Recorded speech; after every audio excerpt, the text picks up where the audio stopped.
Hello. Hi. Welcome to the first WooWoo Wednesday. We actually made it this time. Goodbye. Actually, see you later. Oh, I forgot I was gonna do a. I don't think I have.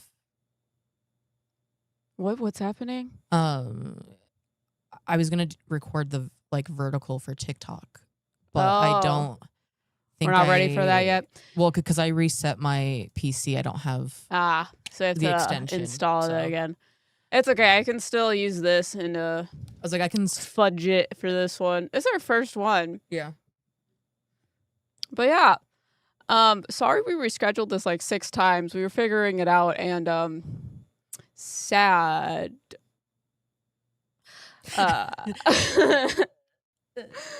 So, welcome to WooWoo Wednesday. If you don't know what this is, we thought it would be fantastic if we found clips on the internet of spiritual concepts and we would react them with all of you guys. And I think it's going to be fucking hilarious because some of these conspiracy theories are fucking wild, for one. And we also have some more interesting topics. So I said in the last live stream, this isn't a hate stream, okay? Some of the things we're going to have negative opinions about. Some of the things we're going to have positive opinions about. And I say that because I put people in here that I like. I just put crazy shit in. I'm going to be so for real. I'll put people in here that I like that I want to talk about. I just pulled crazy things. There were some that I didn't watch all the way through.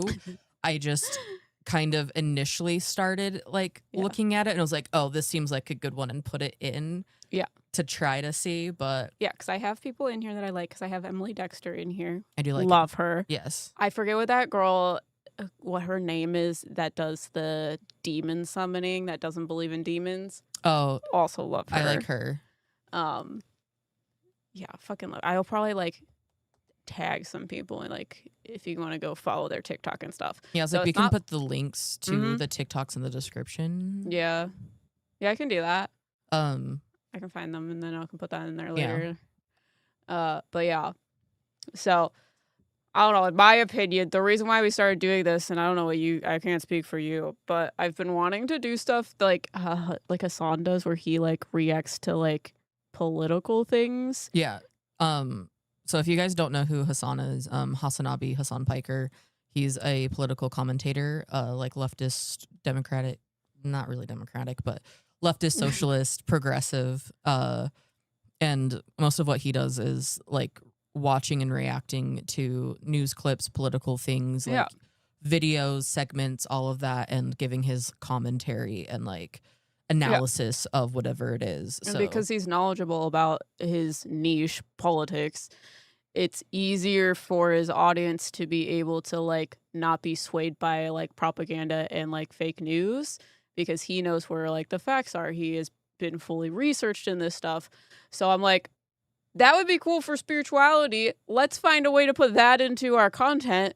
This is amazing. I feel like Riker came up with this. I don't fucking know, but I'm like, this is great. This is what I've been looking for a while. Well, because I had the idea of it because I made my alt burner account. Yes.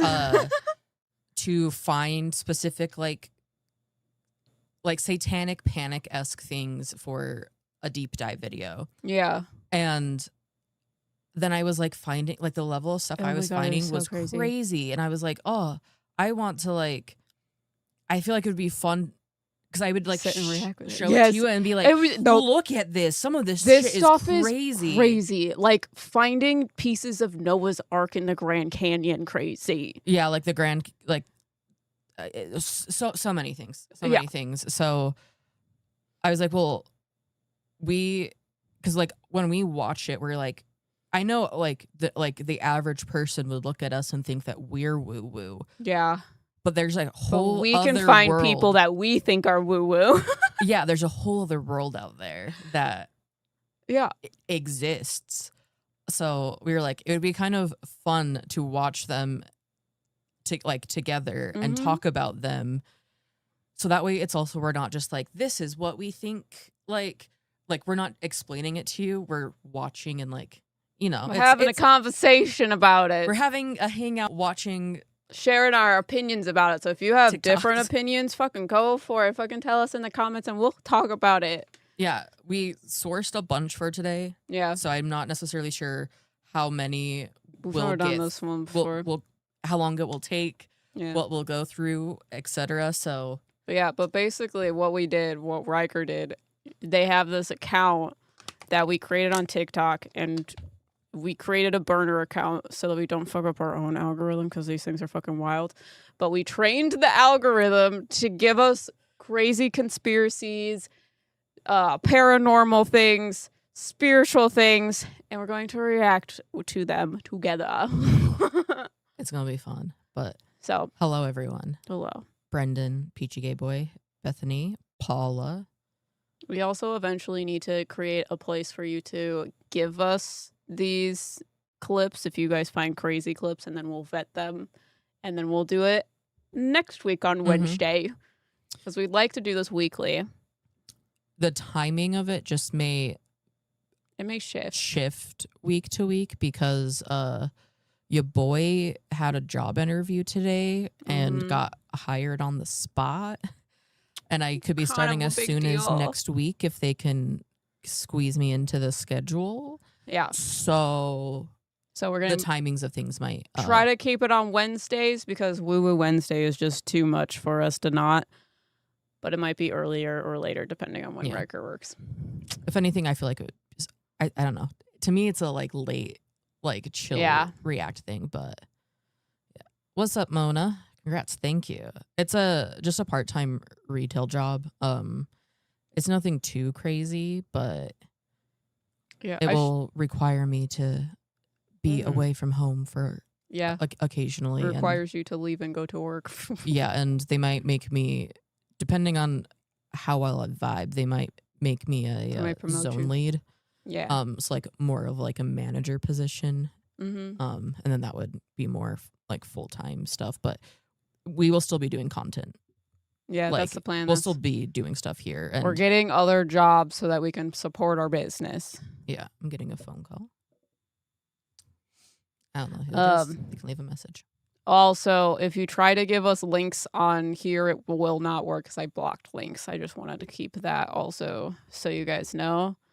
The reason I block links is because for whatever reason, the second you post a YouTube video, the spam accounts find you and they put horrible links, and it annoys the shit out of me. So links are blocked, unfortunately. I can send you guys links. You just can't send links to us. So we'll have to find a way for you to give us links so that we can vet them later. But we're going to tell you about that later. That'll most likely be through Discord. Yeah. So you might need to become a member. You could become a free member most likely, but you'd have to be a member of our Discord. We just have to find a place, like create a place for you guys to do it so that we all know is whatever. Yeah. Let's see, other housekeeping things. We finished recording part 2 of like the exclusive podcast for this week. So new podcast this week. We started talking about deities and talked about a half hour to 45 minutes about one.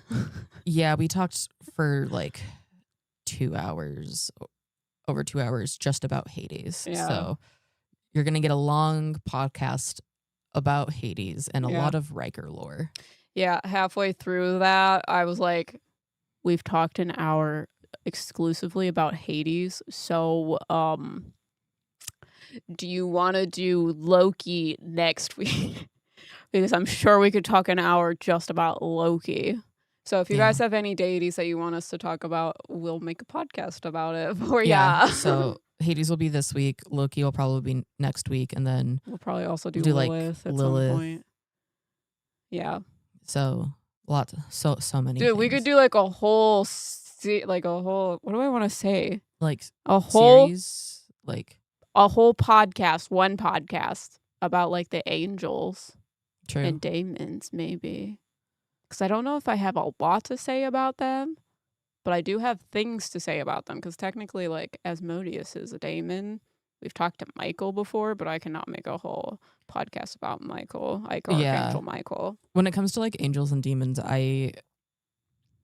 outside of like how we talk about them and work with them, I'm not as like educated in like the Bible and a lot of like the stuff around it. It's something that I want to like learn more about and like do more research. But like deities, especially like Greek mythology, I'm the most knowledgeable about, and Yeah. I'm somewhat familiar with Egyptian and Norse. Mhm. I'm somewhat like knowledgeable about that stuff, but it's at least easier for me to talk about. But Yeah. so Are you guys ready? Do you have any other housekeeping things? Sorry, I know we were talking about that. So we were talked about Hades in our yeah, public podcast. In our part 2, we were going to talk about astrology charts of other people's channels because we think that'll be fun to like read into like other paranormal channels when they were created and create a birth chart for their channel and their business and see if it Yeah. matches. because after Monday's stream, we stayed up until almost 5 a.m. doing astrology things, and we were creating natal charts, Yeah. birth charts for each one of our businesses So to we see did, if it like, matched. natal charts for And it was really weird. for smoke and mirrors and those meddling mediums, Yeah. and It was so much was explained. So we didn't do that, but we're planning on doing that next week. So if there's like channels that you want us to make birth charts for and talk about in part 2, also fucking let us know. like Again, you can't give us links because it will block it, but you can tell us the name. yeah, just tell us the names. Yeah. But But this week we talked about hate comments. I got pretty spicy, I'm not gonna lie. So we shared some hate comments and our feelings about them, and that's part 2. We got into some tea. It'll be a good time if you want to join Patreon. Obviously, I didn't pin the link for you, so I'll go do that right now. Do you need me to pin it? You got, unless you just want to give them, go for it. Oh, wait, Patreon. It is pinned. Oh, That's memberships. Members. That's YouTube memberships. You can also join YouTube memberships if you would like. You get some different things, but yeah. I always hate. Isn't it? Is this Nightbot still set up? Probably not. Oh. It should be. Now is everything set up properly? Probably not. Fingers crossed. It's not looking good. Does not look. It's not looking good. What if it's like memberships? Memberships.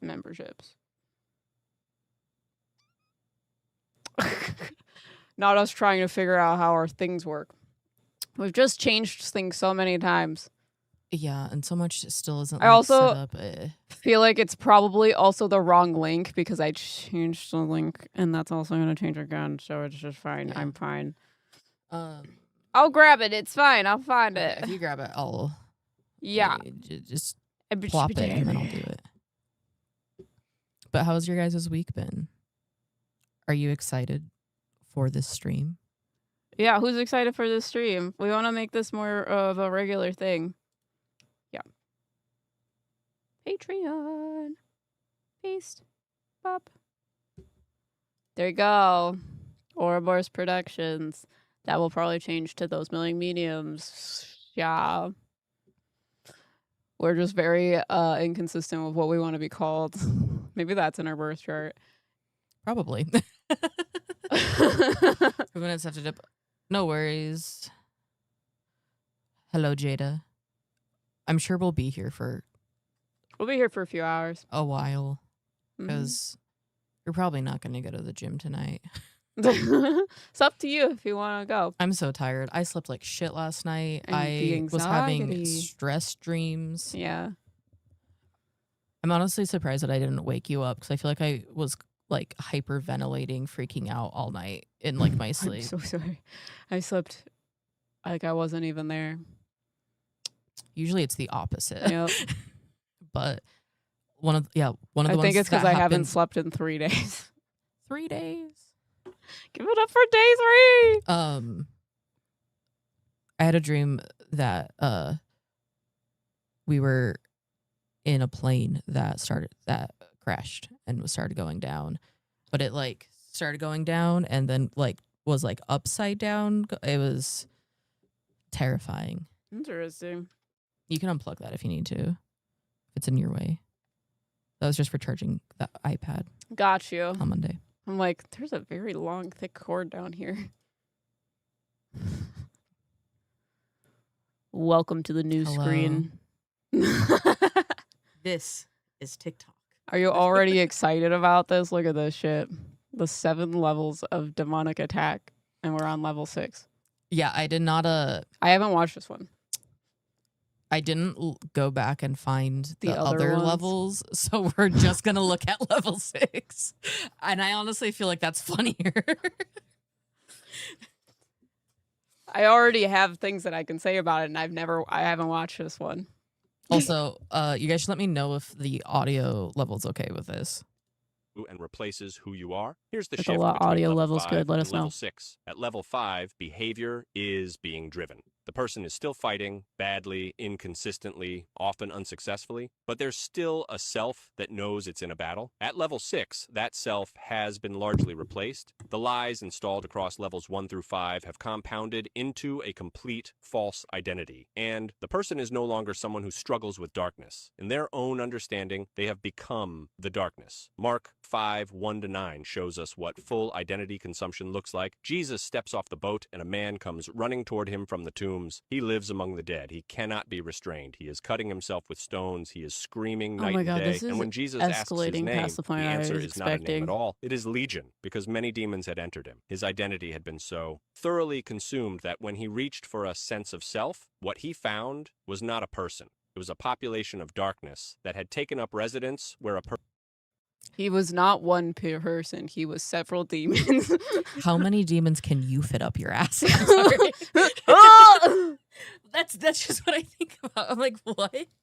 Yeah, it's kind of funny though. I've never really like thought about possession so much, but a lot of times they say that they were possessed by like 20 or more demons. Do you Yeah. guys notice that? Like, how many demons is a legion of demons? I don't know. How many demons is a legion? But not to hate on the Warrens. Oh my God. In biblical context, Mark 5:9, a legion of demons is not a precise count, but signifies a vast multitude, metaphorically referring to a Roman legion, which typically contained 3,000 to 6,000 plus soldiers. While sometimes interpreted as about 2,000 based on the swine incident, demological texts like the Pseudo-Dominarchia Yeah, that. Demonum suggests exactly 6,666 demons per legion. Evil! We need to set up a board. Oh, I was gonna do I, that, and we got so 100% need a like mermaid man evil. I also want the like do do do do do do do do. Please. We'll have a soundboard set up for next week. But literally, that's exactly what he's talking about too, right? Because that's Yeah. the like verse from the Bible he pulled up. So a legion of demons is 6,666 demons. That's a lot of demons to be carrying around on your back. Holy shit. But then why is it nowadays that everyone's just like possessed by one demon? Like, how did we go to like legions well, of like thousands to like? But is there a demon? cases like that? Because the one that I'm thinking of specifically is a warden case. Do you guys know the Devil's Rocking Chair? Is that the one where they like possess and there's like 57 demons or whatever? Because I think I remember this correctly. I could be wrong, and I'm yeah. So the things that are funny with the Warrens. Jada, I'm gonna need child support from Satan for all those demons. So the thing with the Warrens, they said that there is like like what they're saying here, like there's levels of demonic possession, and it starts with like oppression. So you'll have like activity happening in the house, like how they portray it in the movies of like a possession happening. So like literally The Conjuring house, the movie, the first one, that is like the levels that the Warrens kind of like portray in their cases, where it like starts with like the oppression of the house, and then it goes and affects one singular person, and then that person becomes more and more not okay, and they lose their identity, I guess you could say, from this or whatever. The Warrens literally like talk about that stuff, for one. For two, I think the one that's in Bacon's museum, yes, I think the Sorry, Jada made an Mpreg joke and I can't not laugh at it.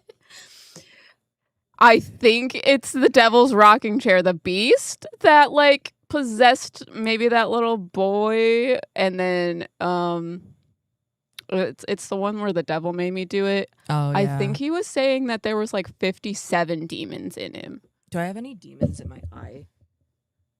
Yes, right here. I'm like, or it's about to be here. No, great. One less demon, guys. We got him. Yeah, because I literally remember doing a video. I don't remember if it's that story or if it's Annabelle. It's one of the two, but I'm pretty sure it's the Devil's Rocking Chair, where we decided that there was this demon, but it was like one singular demon, and the analogy that was used to describe it was like the mother of many type thing. You know, that I think it's like a plant or whatever, and there's like a whole bunch of like babies on the plant, or like flowers or whatever the fuck. Like if you look it up on the internet. Oh, you're telling me to look it up. I don't know. I'm telling someone to look it up. That's the like analogy that was used to like explain that. Yeah, whatever those are. I think they're like, they look like eyes, but I think they're babies. That was the analogy used to explain how someone could be possessed by 57 demons. That it was one demon that is kind of like the mother of thousands plants. Where it just like has babies everywhere. It's a succulent. It has babies everywhere. It's a succulent. It's like a spider plant, but a succulent. So I need to see the alpha demon, human, omega, emperor. No, Alex, no. No. I don't know if that was the case, but I don't know why I can never get the highlight thing to work. Oh, it worked once. It might be because I don't have the specific file on it. Whatever. But what do you think of possessions? Do you believe it? Dude, not really, if I'm being one honest. Of the things I like really want to do a series. I don't know if it's on TikTok or what, but you guys know the Dowsing Rod Girl solar meditation, something like that? Like solar glow meditation? Yeah, solar glow meditations. That girl on TikTok, she asks questions with her dowsing rods, and I'm like, I kind of want to do that and ask because I don't know how I feel about possession. Because when you look into the like satanic panic, it makes you not believe in it at all. Yeah. So I don't know how I feel about it, for one. And for two, I don't know how it could be possible with knowing what I know about the satanic panic. Because a lot of times people thought possession was actually like people having a mental health issue, like seizures. So, yeah.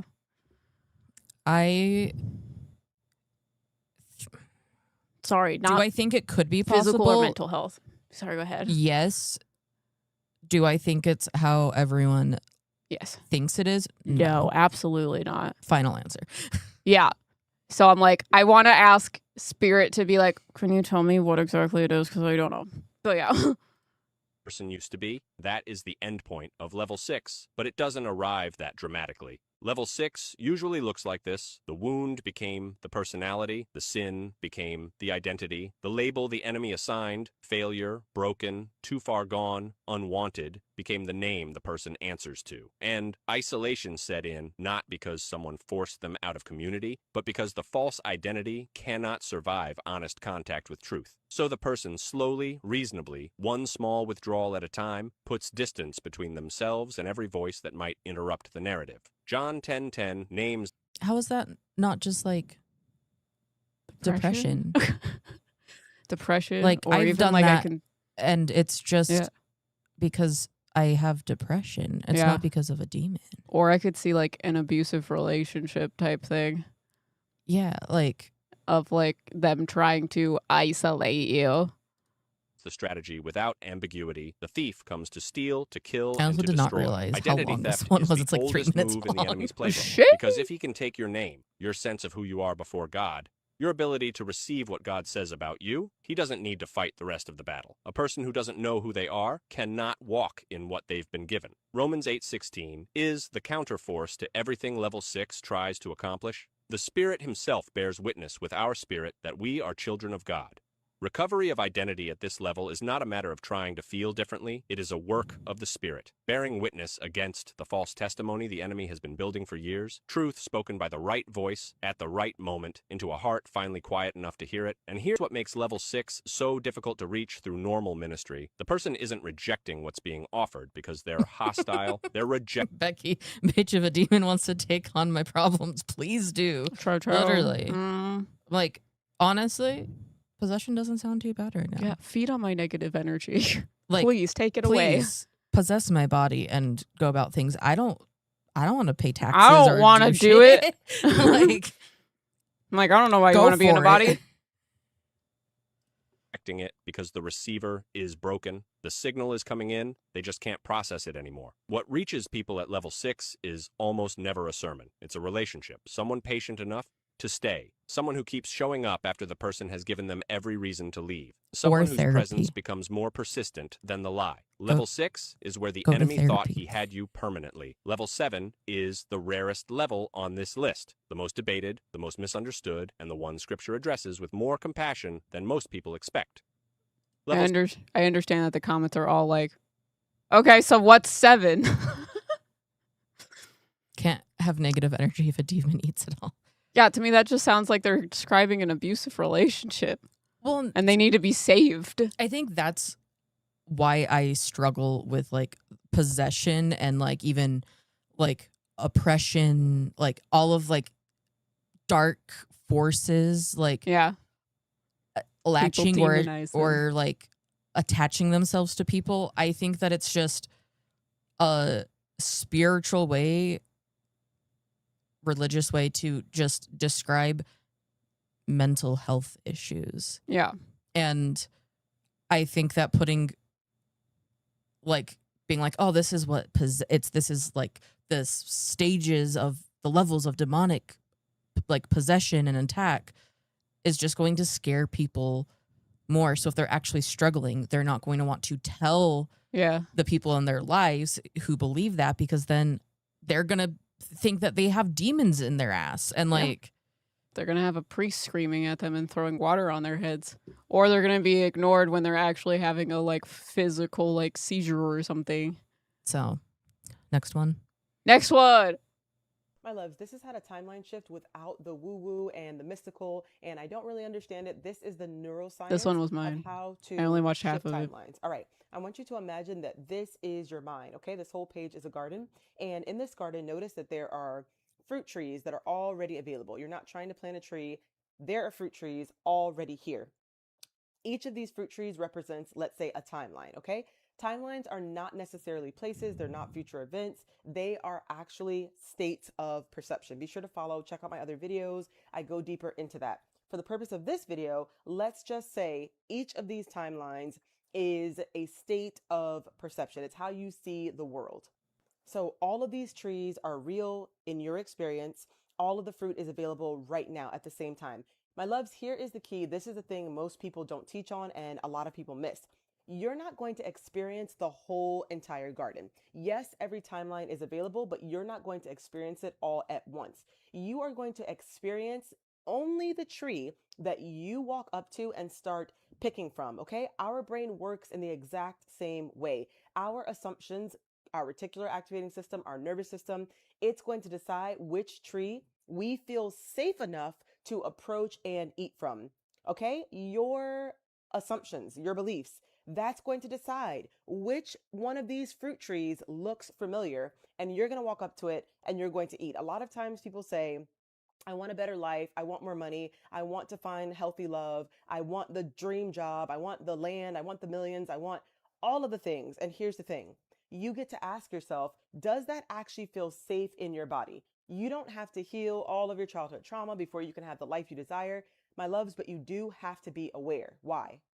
Simply because once you're aware of your assumptions that you're holding, right? If you are only assuming that, oh my God, the I thought economy is this was so about bad, there's never timelines. enough, and you're living in your red I timeline, think she's it's trying to going to say feel like a so unsafe manifestation for you to go with into your purple timelines. timeline. Top hat guy, we love you. Where you have all the money, you Yeah. have all the resources, access, everything you This is need. kind of like If you have raise made your a habit of vibration. repeatedly telling yourself, So timeline shifting is just believing you're in a different timeline.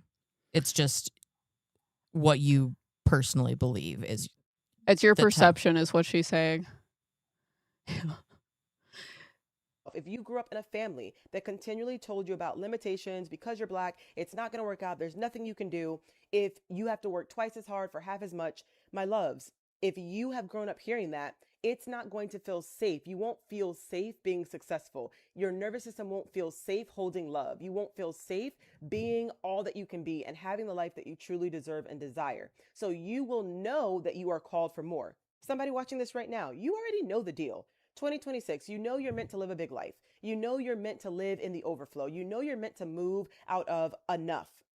I have enough money for the month. I have enough. You are meant to move into more than enough. Purple timeline, overflow, right? Abundance. For my Christian girlies, you know the scripture. I've come that you might have life and have it more abundantly. Overflow. So if your nervous system is still living out of assumptions that match the red timeline, it's going to feel unsafe for you to be in the purple timeline, and you're going to self-sabotage every time. How do we fix this? How do we shift this? The first step, I'm just going to give you the first step. It's awareness. You've got to be aware. You've got to own the things that are not working in order to disown them. And the minute you own that, oh, I've been choosing rotten fruit, I've been choosing to eat from trees and sit at tables that don't actually align with what I desire for my life. The moment you own that, my loves, there's no victim blaming. It's actually empowerment. If you own it, you are now able to disown it and shift to where you actually want to be. So remember, the name of the game is just repetition. You're going to shift your assumptions and you're going to repeatedly make choices from the timeline you desire to be in. If you desire to be a multimillionaire, if you desire to live on a tiny home where money is not an issue and money is not a thing at all, you've done away with currency. Awesome. You're going to live as that version of yourself who already has the things you desire. Because the version of yourself who lives in the purple timeline, your best life, they are very different from the version of yourself who's living in the red timeline, frustrated, angry, unfulfilled, all of that. You want to start making choices and assumptions that align with the version of yourself who has the things you desire. And the more you do this repeatedly, it becomes the default, so that you will walk through the garden of your mind and you won't even stop at those old trees that you used to stop at, because the path is well worn and it leads right to that purple timeline. My loves, you are the one that you have been waiting for. Everything is available for you and to you. And be sure to tap the link in my bio, download my. So to explain what she's talking about, because people are like, what? Well, is this not just like self-help shit? Like, just, well, if you believe you're not depressed, then you just won't be. Like that, it just feels like just, to me, this is like on the like edges of the like toxic positivity, love and light. Yes, this is raise your vibration stuff. So you can see this is law of assumption secrets. So law of attraction, there are things that I believe in it, and then there are things that are presumptuous, I feel like. It's interesting because she's trying to say that these are all different timelines based upon like manifestation. That's to me, that's not what a time, like, to me, this is not timeline. No. Shifts. I watched like the first couple seconds of it because I don't have patience.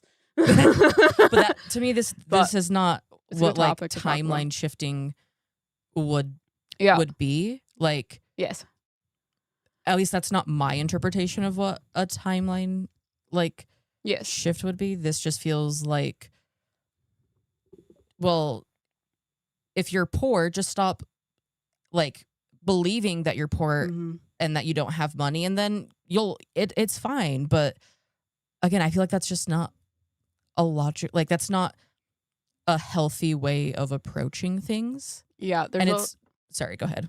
there's a lot of like problems with manifestation type things where there's like a big controversy of if manifestation is real, then like explain like something really horrible like the Holocaust or like slavery. Those people can't wish their way out of those situations. Yeah, that's because I'm like, Yeah. like, there's like what Alex said, like, I do believe that like changing your mindset about things is beneficial. And because I feel like when we've like some of the comments that we got around the like toxic positivity, love and light things was very like people thinking that we were just trying to be negative. And it's like, no, I am very much a like look on the bright side. Like, positive thinking is fine. It's Yes. when you try to say like, oh, well, if you believe that you don't have money, well, then you're just like keeping yourself there. And it's like, Mhm. I think that changing your mindset can help pull you out of things, but also there is a like human level of like systemic issues and things that just you can't just pray away or wish away or think that like it's not an issue. Like, Yes. Because in my opinion, the law of attraction, manifestation, they are real concepts. There are like neurologists that like talk about it and say it's basic neuroscience. However, you are not the only energy that exists in this world. So your belief systems are also going to be in line with the rest of humans, a part of your collective of physical humans living on this planet. So for example, like being socialized as a woman versus being socialized as a man. I'm going to have different belief systems because I was socialized different than a man was. Those things are going to impact who I am based upon other people's energies being imposed on me. So it's kind of like that's why like manifestation still exists, but it doesn't exist in this toxic positivity aspect that spiritualists like to talk about online, saying like you just got to believe hard enough and you can get out of any situation. That's not the case. And it's because there's a whole bunch of other people doing the same things that are going to also impact your world. So like if you're super super poor, you're also living in a world where other people decided a capitalist environment was appropriate. So you can't necessarily will yourself out of that. yeah, like there are actions you can take to try to improve it, but Yeah. and like obviously like if you are like super just like down on yourself and like not trying to like lift yourself up, like that, yes, that plays part in things, but it's not going to get rid of like Yeah. the like societal structures that exist. Because to me, like these timelines it's the exact it's no none of these that she like described are actually like timelines. It's just different belief systems.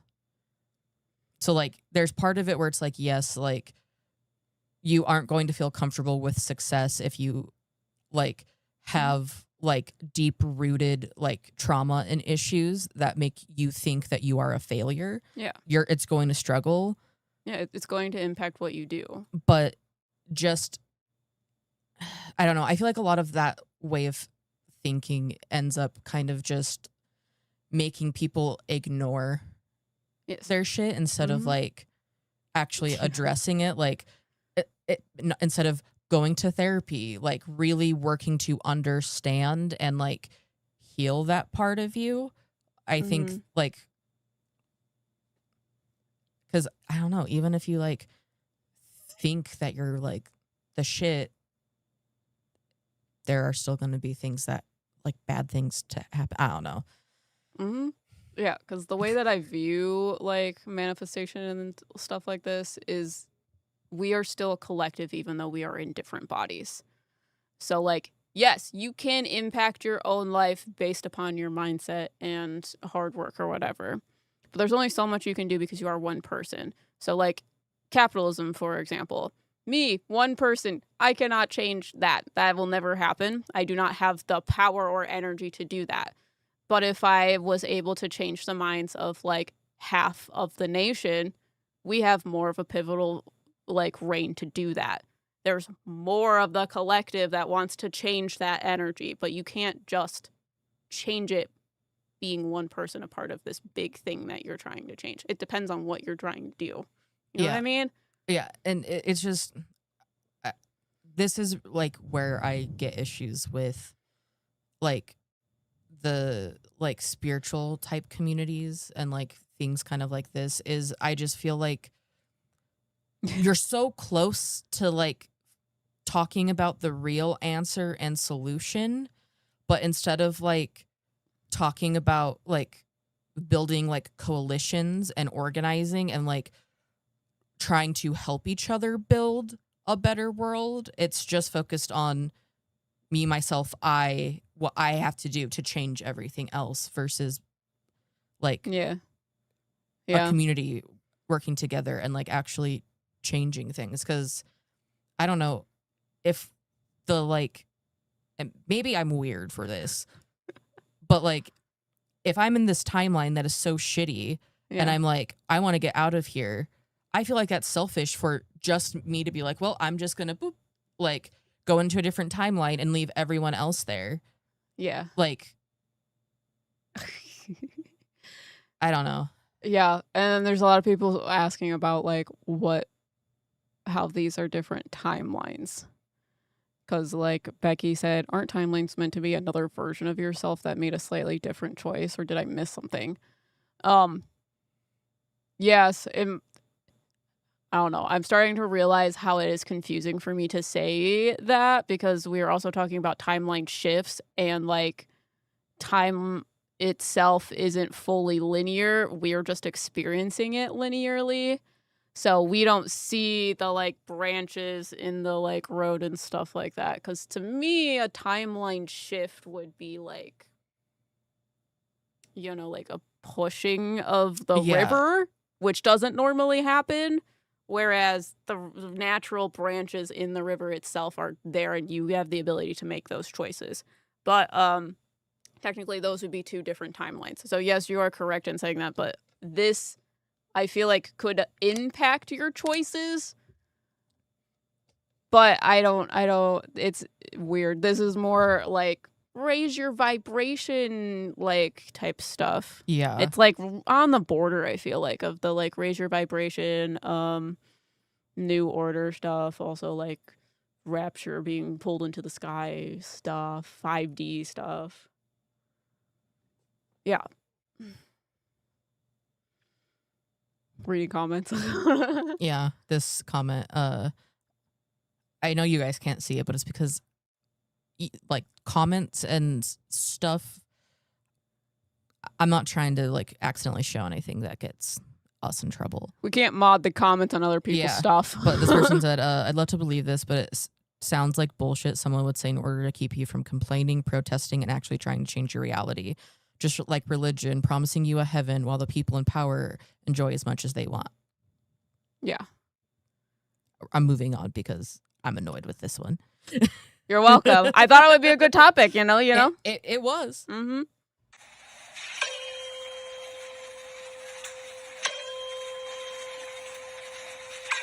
More law of attraction stuff.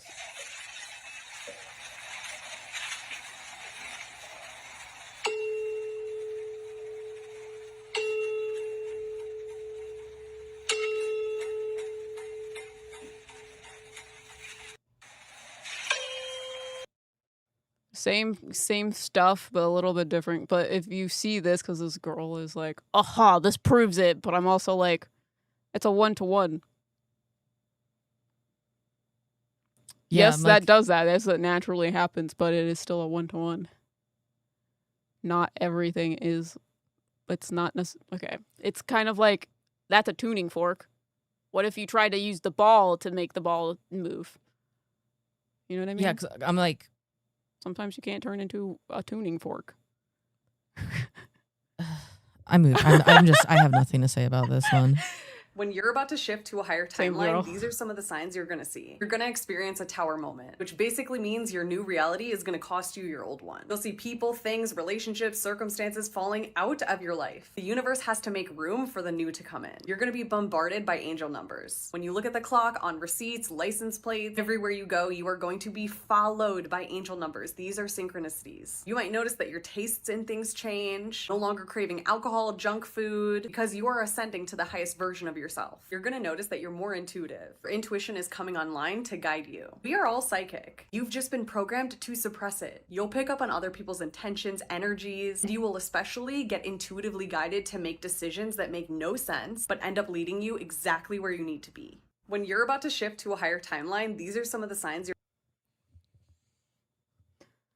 These are the woo-woo people in spirituality. These are the more common ones. Yeah. The weird stuff that I don't know how you found that stuff. Because I have an account that is just Yes. the I'm trying to train meddling mediums to do more spiritual things, not necessarily crazy conspiracy things, but my this is, conspiracy account is crazy. next level. I look like an implode. No, I'm not okay.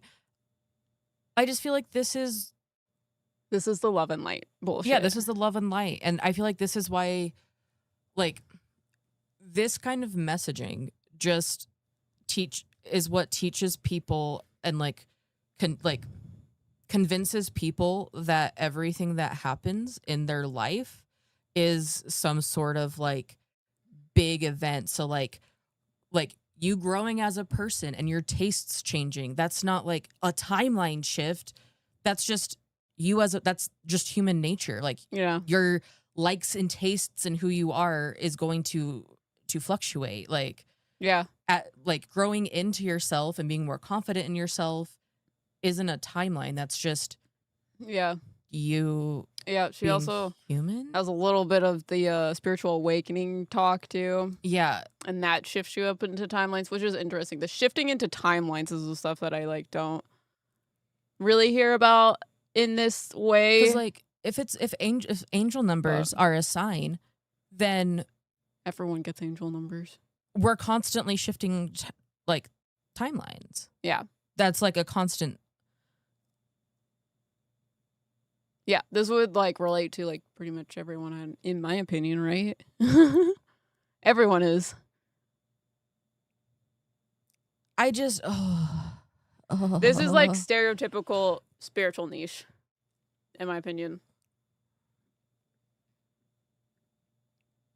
I've gotten countless amount of angel numbers and they've never actually meant anything. Like, I don't think every time you see an angel number that's automatically something. And we get a lot of people who come to us are like, I keep seeing this angel number. What does it mean? And I'm like, well, if you consume content like this where they tell you that angel numbers are signs that you're going to shift timelines or these things are happening, then now you're going to seek them out. You're going to pay more attention to them. So it's just confirmation bias. If you look at a clock, that can happen several times a day, Yeah, and I'm not saying that they can never have any meaning or symbology or anything like that, but I just feel like this teaches people to have an ungrounded view of how things work. Right. I don't think any of that is shifting timelines. What did she say? You're going to see. You're going to experience a tower moment, which basically means your new reality is going to cost you your old. Major life changes. There's spiritual awakening. Midlife crisis. Are Saturn returns. Are these all just timeline shifts? That seems kind of silly to me. You'll see people, things, relationships, circumstances falling out of your life. The universe has to make room for the new to come in. You're going to be bombarded by angel numbers. When you look at the clock, on receipts, license plates, everywhere you go, you are going to be followed by angel numbers. These are synchronicities. You might notice that your tastes in things change. I don't know. So much of this to me is just normal human behavior and how life happens. I am a from 5 years ago, my tastes and like opinions and like people in my life, everything has like I have changed and grown because I'm a human who's experienced 5 years since then. So Right. I just sorry. Glad I could get you going, huh? These are the love and light people for sure. Just wait until we get into mine. Wow, look at the Schumann resonance last night. This was the thing I Yes, was talking that's about. why The I Schumann pulled it. Yes. This is like they're claiming this is like proof of a timeline shift. I don't know what this is exactly, like solar. It looks like solar flares or like some sort of frequency or whatever. But this is About literally 4 claiming hours it. ago, we had a timeline jump at a collective level, meaning today is going to This was feel just a 2 lot days different. ago. You're going to feel like you shifted. 420. Your body's going to be catching up to your consciousness, and you are I think it's just truly everyone was stoned. Blaze it. going to be perceiving life a little bit differently. Things may be falling into place for you, or you may feel exhausted because your body is catching up to your mind. And so just really be conscious today and give yourself the benefit of the doubt. You just timeline jumped. So I just have a happy day. It's a happy update, and we all survived the weekend. You're welcome. I found it for you.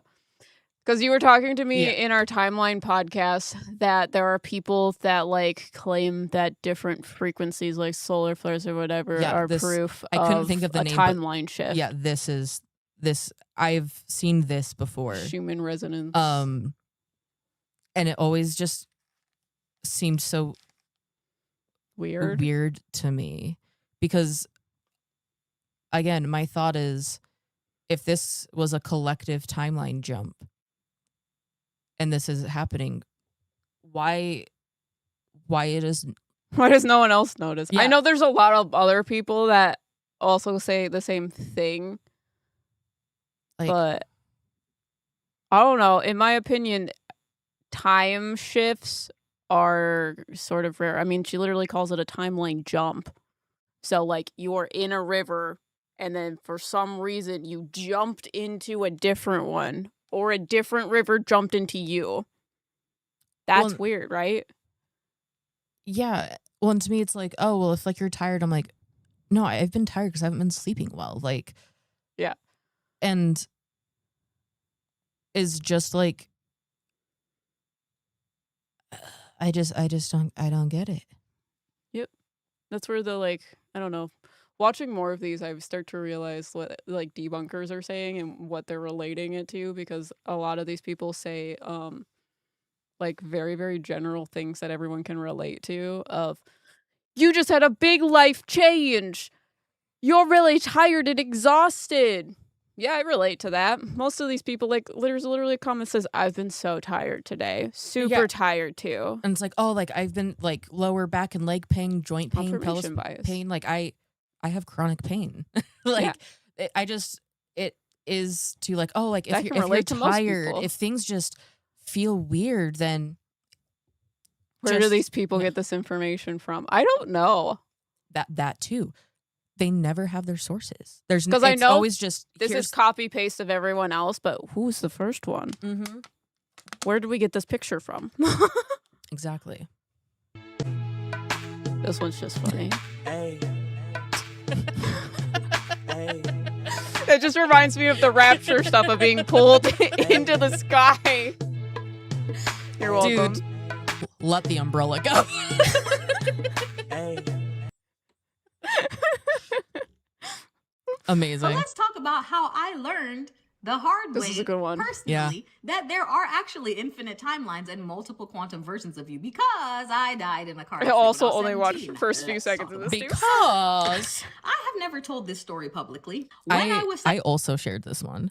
Yeah, you told me that because you heard her voice and was like, are you watching the stuff that I put in there? And I was like, no. I literally searched timeline shifts because we made a podcast about it. So And Yep. I just I'm training scroll the through algorithm. my For You page Yeah. on my burner, and I'm like, I have to train the algorithm. Riker has an alt account. I'll give you the Yeah. info for it. It's So let's go. the account name is Bertrand. Bertrand. I couldn't think of anything, so it's somewhat of a Critical Role reference. Amazing. Bertrand Bell. 17, I didn't have an understanding of quantum mechanics at all. So for the last 20 years, I have thought I was crazy. It is part of the reason I have done such deep and extensive spiritual seeking and rabbit holing over many years, because I was really trying to understand what happened to me and know that I'm not crazy. And guess what? I'm not. And now that I know that, I'm going to go ahead and share it with you. Here is what happened. And I was on my way to church for a youth group meeting. Could you believe that? I know. So I was in the front passenger side. One of my friends was driving. There was another girl in the back seat behind the driver. We are going through a green light in front of a fire station. We're going through the green light at about 30. A stolen car runs the red light, 50 miles an hour, slams directly into my door. The car turns, he keeps going. It's a hit and run. Oof. Now, here's where this gets interesting. Impact happens. Of course, my door is crushed, my window breaks and all falls in. And I remember when the car stopped moving, and I will never forget this, it gives me the chills. I remember everything went black, and not the kind of black like when you close your eyes, the absence of anything. I couldn't even call it darkness because that would imply that there was some kind of other light. There was nothing. What I'm talking about, nothing existed, nothing, except for the sound of my voice through a thought that said, oh my God, I'm dead. And that's actually the tone in which my voice sounded to me. Like unbothered, not fearful, not sad, just a, oh, it does shoot, seem like okay, a her thing to say too. That was deep. When I'm talking about smooth. And within 2 minutes of me being in the void, I came back to the car, but with my eyes closed. And that's what's interesting is I instantly knew I was back in my body, and the darkness I was seeing was my eyes closed because I could hear traffic. I could hear people yelling. I could hear EMTs trying to open my door. Here's where it gets even crazier. Okay. As I came back into my body, I remember noticing that, and my eyes were still closed. And my first thought was, oh shoot, I'm not dead. Okay. Then my glasses must be broken into my eyes because I wear glasses, right? I open my eyes, the glasses aren't broken. And I'm like, how the hell is that possible? Before I could even complete that thought, EMTs are snatching my door open and screaming at me, don't move, don't move, don't move, don't move. They immediately put a neck brace on me in the car and lift me out of the car. I did not even walk away from that car accident. Here's where things get quantum and weird. I remember that. Except I also have a very clear memory of walking away from that car accident and calling my mom and saying, Mom, I was in a car accident, but don't worry, I'm fine. Meet me at St. Anthony's Hospital, which is in St. Petersburg, Florida. So which one happened? My mom met me at that hospital. But like I said, I was actually taken away in a stretcher, and there is no way I could have called my mother. So how the hell did she know to be at that hospital? Want to hear where it gets freakier? It gets even freakier. I was on that stretcher in the ER for an hour and a half, strapped to a stretcher with a neck brace on, which was highly uncomfortable, by the way. When they finally got me off of it to like put me now on a different, what do you call those things? Gurney, whatever, the bed, to roll me to get MRIs, the room right next to mine is my grandfather. We had no idea he was there. He had just had a heart attack. My grandfather had dementia. Didn't remember anybody, including my dad, his own son. None of us. He sat up in that bed, and I will never forget it. He sat up like this. He went, he looked like he had seen a ghost. Mind you, I said he would have no way of even recognizing me. And he just went through a major medical intervention, his darn self. Long story short, they rolled me to get MRIs. They released me from the hospital and tell me I have a chest contusion, but I'm fine. Went back to work 2 days later like nothing happened. But actually something did happen. Within a week of that, I quit my service club and I quit my dance team. And that is significant because this was the senior year, second semester. So I was on these teams and clubs all the way through high school, and literally the semester that matters most, the very end, I just quit like that. And remember I told you I was the president of my service club. Quit, didn't care. I changed so much that my mom sent me to therapy. And again, Jamaican mom sent me to therapy at 17, not typical. That therapist told me I was bipolar. I rejected that because I knew I wasn't. I went to a therapist in college a year or two later. She tried to tell me I was bipolar. I knew that was not correct. For 20 years, I have been thinking that I made this up. And I finally asked my mother earlier this year without any leading questions. I said, Ma, what do you actually think happened in that car accident? She goes, oh, you died. I hadn't told her any of this. I hadn't told her my theories, nothing. She was like, because, and the reason I know it is, there's no way you could have called me, but you did. One version of you called me, the other version of you did not.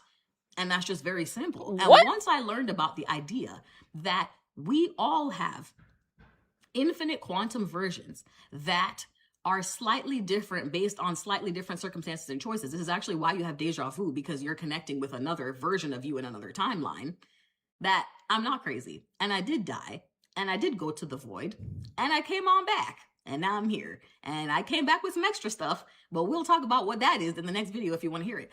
I just had to share this to come out of the spiritual closet, because there might be somebody else who this happened to, who was raised in the church, who was told it's demonic, nothing happened to you, you're crazy, you're bipolar, maybe you even started taking the medication. And I want to tell you, you're not nuts. If you think that happened to you, it did. Because it can. Because our souls exist without our body. When I heard... I don't like when people bring that in of like, if What? if people tell you you're bipolar, Oh, and this happened to you, like that can cause issues. But yeah. Not a licensed therapist. You can't decide if you have bipolar or not. But Yeah. that's weird, right? We did not watch this through clearly. But I'm like, I don't know what I think about that. well, it's interesting because besides the thought of the like, oh, I'm dead, that is not, the rest of it doesn't really read like a near-death experience Right. based on a lot of the criteria. Right? Because I'm like, Riker did some research in near-death experience I type have. stuff. And I watched a documentary. So like the sense of like calmness and like realizing you're dead, like that is fine, but it's not, people don't usually talk about a void and like there just being absolutely nothing. Yeah.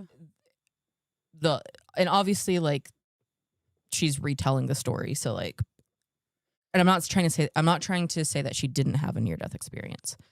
We're just trying to figure out what happened because it doesn't match what a lot of other people talk about. Yeah, people often report like a like feeling of like they don't want to go, but they are given the choice, so they are asked if they want to return to their body. Like usually there's some sort of like life review, like the idea of like light at the end of the tunnel. Like Yeah. I can go grab the book and like read you some of the criteria. Obviously it varies from person to person, but there's been a kind of collective idea of like what some of the criteria and like experiences are. So like she has one, but most people report at least like 3 or 4, I believe. Yeah, but I like Unholy Presence is talking about, it seems like there's different levels of near-death experiences, but I'm also like thinking that this sounds more like your experience with your mom not being Yes. like, because we talk about a story with Riker's mom in the Timeline podcast where I was thinking about that. I was like, this is the closest to a Mhm. timeline A time thing shift. That's exactly what Yeah. she said under the title. But the story, if you want to tell it, I'd probably tell it better than me. I want But to see how you tell it. okay, the summary of what I got from listening to it 3 times in the last week or 2. Riker was at home and their mom left, went somewhere. Riker was literally like saw it on their phone because they share each other's location with each other. Saw that Riker's mom was not home, gone somewhere else. So Riker like walks out into the living room and gets like ice cream or whatever, sits down on the couch and starts eating the ice cream. And then your mom walks into the room From her bedroom in like pajamas or whatever. And it doesn't even look like she like left at all. Yeah. And you are literally sitting next to the door to enter the house, saw like your mom on your phone somewhere else, and then you felt this weird like wall glitchy type energy, and then you saw her just walk into the room. Yeah. So like that is, so like in my opinion, I don't think she had a near-death experience in this life. yeah. I think it was the other one Yeah. where she died, and maybe she's still dead. You know what I'm saying? You know what I'm So then saying? did her mom also? I don't know. That's the part where I'm like, Because there's where like I the got, glitchy like, part that's like this. Because Yeah. that's what I'm talking about with your story. Yeah. Because there was a little bit of this. Because what I was explaining before with timeline shifts, you making a decision is not a timeline shift. That is just like a branch in the timeline. Does that make sense? Yeah. This is already here. This is your soul contract. This is already here for you to make the decision. So this is like a river. A river has like a branch.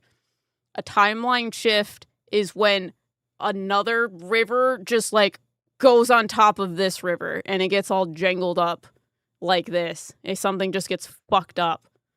And the things that can do that are like higher spirit. Higher spirit can move those things together. We can't do that. Higher spirit can. So I feel like something like that happened where there was just a whole bunch of like jumbly things together because someone higher interrupted this because she wasn't supposed to die for whatever reason or was given her a choice to like continue to live, that sort of thing. So all of this stuff got like mixed in because something higher helped. Does that make sense? Do you think that it was like a black void nothing because she jumped so she doesn't remember, like, Yeah, like that got kind of scrubbed in the like jump? Yeah. Because I don't think she like crossed over because a lot of near-death experiences, the reason why they have similar experiences because they cross. Yeah. They cross over to the afterlife spirit, not in the, she was still in the physical realm. Yeah. And something higher just pushed her into one where she didn't die. Does that make sense? What do you guys think? That actually makes more sense. Yeah. I mean, after the other timeline things that we've watched so far today, right? This one is which is why I also... We didn't watch it all the way through. Yeah, I didn't watch it. 6 minutes long. But I was like, oh, this seems interesting. Like, this is, to me, this is more of like what it would look like, feel like, be like, not a Mandela effect. Yeah. People are very upset about our Mandela effect takes. We're rage beating people on Mandela effects because we say all of the like popular Mandela effects, like the Fruit of the Loom, what is it? The bears? Bernstein bears. Bernstein. I don't know. They're like apparently wrong, and we told them they're just misremembering things, and people got really mad. It was amazing. But in my opinion, that doesn't prove that timeline shifts don't happen. Because there's a lot of people that are like, well, it's just you misremembering, so it's not evidence of anything. So timeline shifts don't exist or whatever. But I disagree. I think timeline shifts do exist. I just don't think the Fruit of the Loom logo is proof of anything. Yeah, I don't think it proves that it is or isn't. Well, and to me, those are very like minor things that wouldn't have like, I don't know, like issue. Like, to me, like timeline shifts need to like have an element of like a major thing like this, not just like the way something is spelled looks different. That's where I get like the initial Mandela effect of Nelson Mandela is more interesting than whether or not the Monopoly Man has a monocle or not. Like, where most people I feel like already associate people that like look like that to have a monocle. Yeah, I mean like the mayor from Powerpuff Girls. Yeah, he has a monocle. Like Mr. Peanut from the monocle. Like, they all look similarly except the one on Monopoly just doesn't have a monocle. So I don't think that those in and of themselves. Yeah, those can be explained through psychology. Yeah. This can't, which is why she's like, it's not because I'm bipolar. I don't know if she's bipolar or not. However, that is not a symptom of bipolar. Yeah. You know what I mean? Crazy. So what are some signs that you shifted into a new timeline? Everything around you feels slightly different. There's a subtle energy that just is different and it's new. It's this new feeling, almost like when seasons change, but more intense. Another big sign is synchronicities. things from the universe will just pop Same- in same just old right same when you stuff. It's think just of them. always like Maybe a regurgitating the same word stuff. that you're thinking of is said on the TV, or maybe someone calls you right when you think of them. These are things that are really showing you have shifted into a So I new feel like future. that stuff is like intuition, not necessarily moved into a new timeline. Yeah, I but- don't think that is. Yeah, unless she's talking about like deja vu things. But I mean, But thinking still. of like someone and then they call you, like Yeah, that happens to me all the time. yeah. Where like Intuition. I'll be like, oh, like I should like reach out and check in on Scorpio J, and then he texts me, and it's like, and he was like, oh, I was thinking Yeah. about you. Like that's Because in my opinion, that's more along the lines of people like to say you're like tugging on the red string. It's kind of like in Japanese culture, if you talk about someone, they sneeze because they just Yeah. they know that you're talking about them. Collective energy. or maybe they've done a name spell. Yeah, that's a joke I like to do a lot. Is oh, we should definitely put that in our name spell. that we sneeze when people talk about us. It probably is already in there. And the third is you begin to look different. There's a subtle difference in your appearance. And perhaps you're the only one that notices, but there's something That sounds like- changes, or yeah. making the changes I was like, consciously. that sounds like depersonalization. That's a sign of depersonalization. That is a mental health thing for sure. I talked to my therapist about it 2 weeks ago.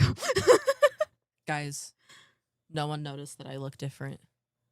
Ricker got a haircut. I got a haircut. But you guys Or is actually, experiencing depersonalization. Or subconsciously, this is you stepping into that new timeline. So this is you upgrading. You got this. This is awesome. We are actually shifting through timelines very, very quickly, but it is such a cool process because we're evolving so fast. So what? We are going to quantum leap right now. I'm going to teach you how to do it. It's not that fucking hard. Anyone's Did I telling you some send this idea one or that did it's fucking you? hard. They're It's me lying to you. still. They Okay. want to make money on you, but I hey, haven't want you to watched feel, it. So let's get into it. But if you want to work with me, I'm always I available. just I'll saw. change I'm gonna your teach mind. you how to But do a don't quantum quit link, this and I was video. like, add it. You are making the mistake. I want to know what she says because Loki has talked to me a lot about this. About quantum leaps. And at like the last several days, there's been more things about it. So I'm True. curious to hear what she says. Because you are trying to quantum leap through connecting to the past versions of you. The successful, regulated version of you will not exist in a space that is dysregulated and filled with trauma bonds. So why are we trying to focus on that when you could focus on this? This So is like here's the exercise I want you to do. example. I know that you've been doing inner child work. I know that you've been working on your nervous system. I know that you've been focusing so much on the wounded Yep. parts Tree of example, you huh? that you haven't really given Manifestation. your future that much thought yet. That's the problem. You're not the problem. Focusing on the past wasn't the problem. You needed to regulate enough to be able to shift your focus from that to this. So you've done all this work. Now with me right now, this is our past. Take your eyes and put it on the future. Okay? We read left to right. So past to the left, go to the right.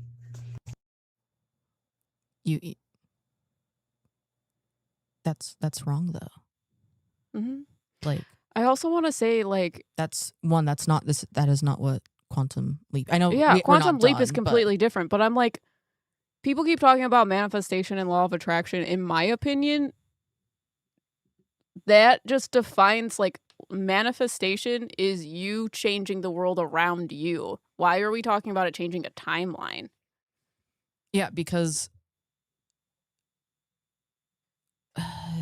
Like it's you are manifesting like boom, money in your hands. You don't necessarily even need to make a choice. It's just here it is.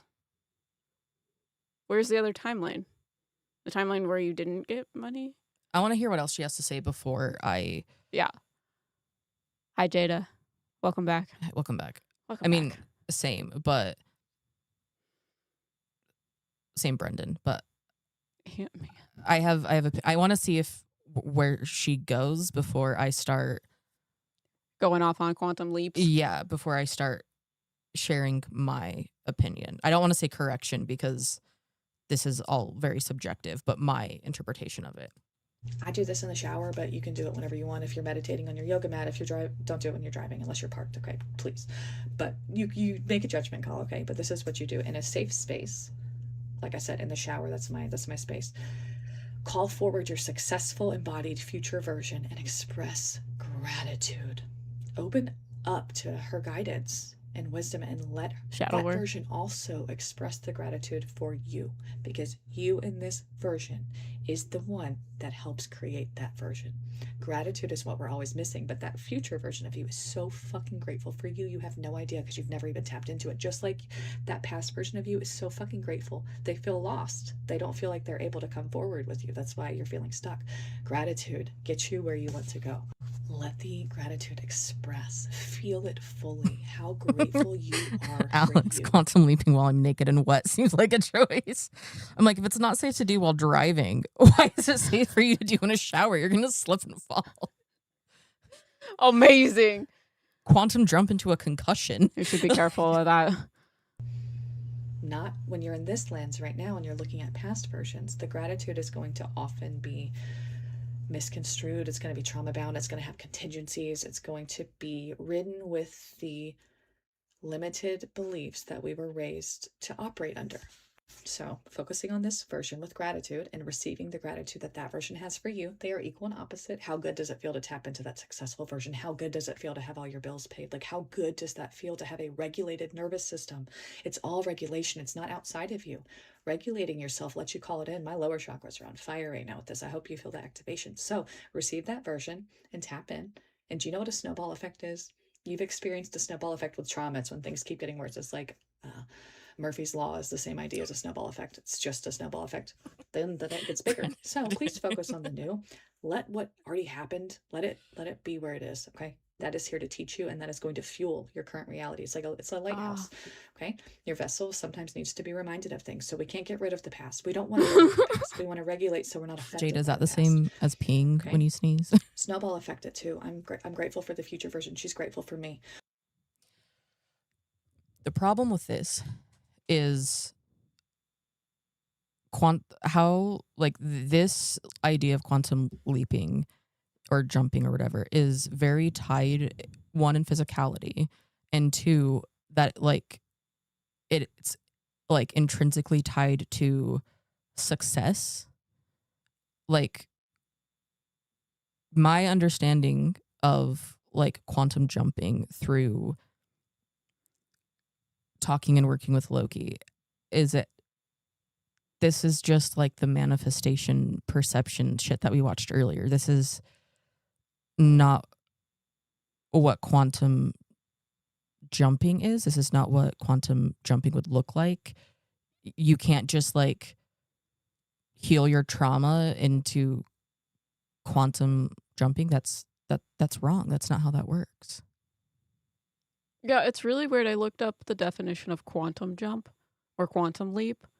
And a lot of people use it outside of the like idea of the physics definition of it, saying, I'll read what Google said. Quantum leap, it's an abrupt discontinuation of a transition of a quantum system. So in a lot of people use it as a metaphor in like self-help type things. Stating like a big change in like mentality or things like that. But the physical, like the physics of it, a quantum leap is when a electron jumps in between the like system or whatever. Yeah, and how Loki explained it to me is doing a like quantum leap, quantum jump is there are two rivers far apart.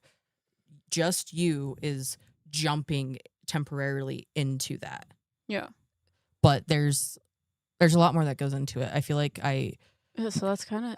I feel like it's weird. I thought I need to gather like my thoughts and talk to Loki about it again, and we need to do like a podcast or I don't know, something where we talk about it, because talk about quantum mechanics.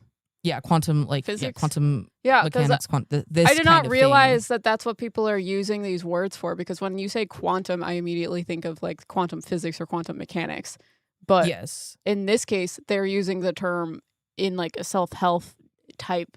Yeah, that's why I was like, this just is like it's just an abrupt transition. Yeah, and they're using it as just like a very like success, like materialistic point of view, but how Loki like described it to me like quantum, like jumping especially when it comes to like timeline things specifically, is like, one, your body, usually it happens more in like astral type things because it's easier because you're detached from your physical body. Putting your like putting a physical body through that sort of like transition isn't really like doable. Yeah. It's kind of impossible. So it's more of like an energetic, and when it's in the astral, you can be outside of your body so you can do more things, but it's not just self-help. It's not just Yeah, like it's interesting. improving your material conditions and going to therapy It's just and doing so like shadow work or whatever. Like, it's so weird to me. that's not, Like, call it what it is. You know what I mean? But like a quantum leap is literally like an electron either gaining or losing energy to have it move within the system. Because, like, if you think about that, that would cause like some fucking crazy shit to happen, right? Which I mean, I guess makes sense to this, but it's a kind of weird thing because I don't think she knows she's using it as like a metaphor. I don't know. I mean, I it's looked just it up. it's the same like regurgitation of all of like this type of thing is just the same like copy paste of other people who say the exact same shit. And Yes, and no one looks into it. And like no one actually like, I feel like deviates from like the script. Yeah. Like, yeah, no, I was literally telling Riker the other day, I'm like, when I started doing spiritual stuff, like when I started doing content, I had a very specific idea based upon other content creators' ideas about it and other spiritual people ideas about it. And then I started having my own experiences with spirit, and it completely like uproots and changed everything that I thought about it. So now I question everything, and I'm open to everything changing within reason and discernment. But yeah. We're grateful for one another, and what I'm doing now is helping her. My arms aren't big enough to keep expanding, but you get the picture. So snowball affect it. That's how you quantum leap. That's how you identity shift. It's not sitting here shaming the past parts of you like, my God, I know better because I learned, because I shamed myself so fucking much. it's just self-help. Yeah. Like, you just using different words and fancy terms to make people feel like they're doing something that isn't just like working on themselves, healing themselves, self-help. It's just it's the same thing, Shadow just work. just different language. Yeah, we can go to the next one. So I'm gonna let y'all in on a secret because people are finding me again and they're like, "Oh my God, Did I I haven't seen you I feel like, in forever." did you send this one or did I? I think this one's still me. I don't remember though. Okay, so I So had a like- dream where I met a girl in the dream and she asked me what the date was or what the time was. It was And I mine. got annoyed I also because my like, very first looked at this video on one. this app was me telling people, hey, stop asking your dream characters what time it is because Yeah. you're going to give yourself sleep paralysis and that is not fun. You're gonna That give was in yourself sleep 2021 when I paralysis. made the first video, right? So I made the video and the girl was like, what time is it? And I was like, oh, you must be on TikTok. And she's like, yeah, I'm on TikTok. Like, what the fuck? You know, like, are you real? And I'm like, yeah, I'm. Because recently I like mentioned the like people like, oh, you can't like ask like am I dreaming, or like you can't Yeah. say this is a dream. That's because I watched this one. Really? Yeah, I've seen this one. Yeah, like, you shouldn't a be real here. person. I'm having a dream right now. And she's like, I'm dreaming. I'm like, awesome, cool. That was me. And Okay, I was like, what's falling over? She asked like what the date was, and the date that she was having the dream was like a month or so ahead of me, right? So I was like, okay, well, I can find you on TikTok because I'm on there and I post. I used to post a lot, right? And I was like, I'm on there and I'll post something, but it'll have to be after, you have your dream. So I'll wait. And then I got scared. So I waited like 2 months after that. And then I made the video and I was like, okay, this is what happened. The video went viral, found the girl, right?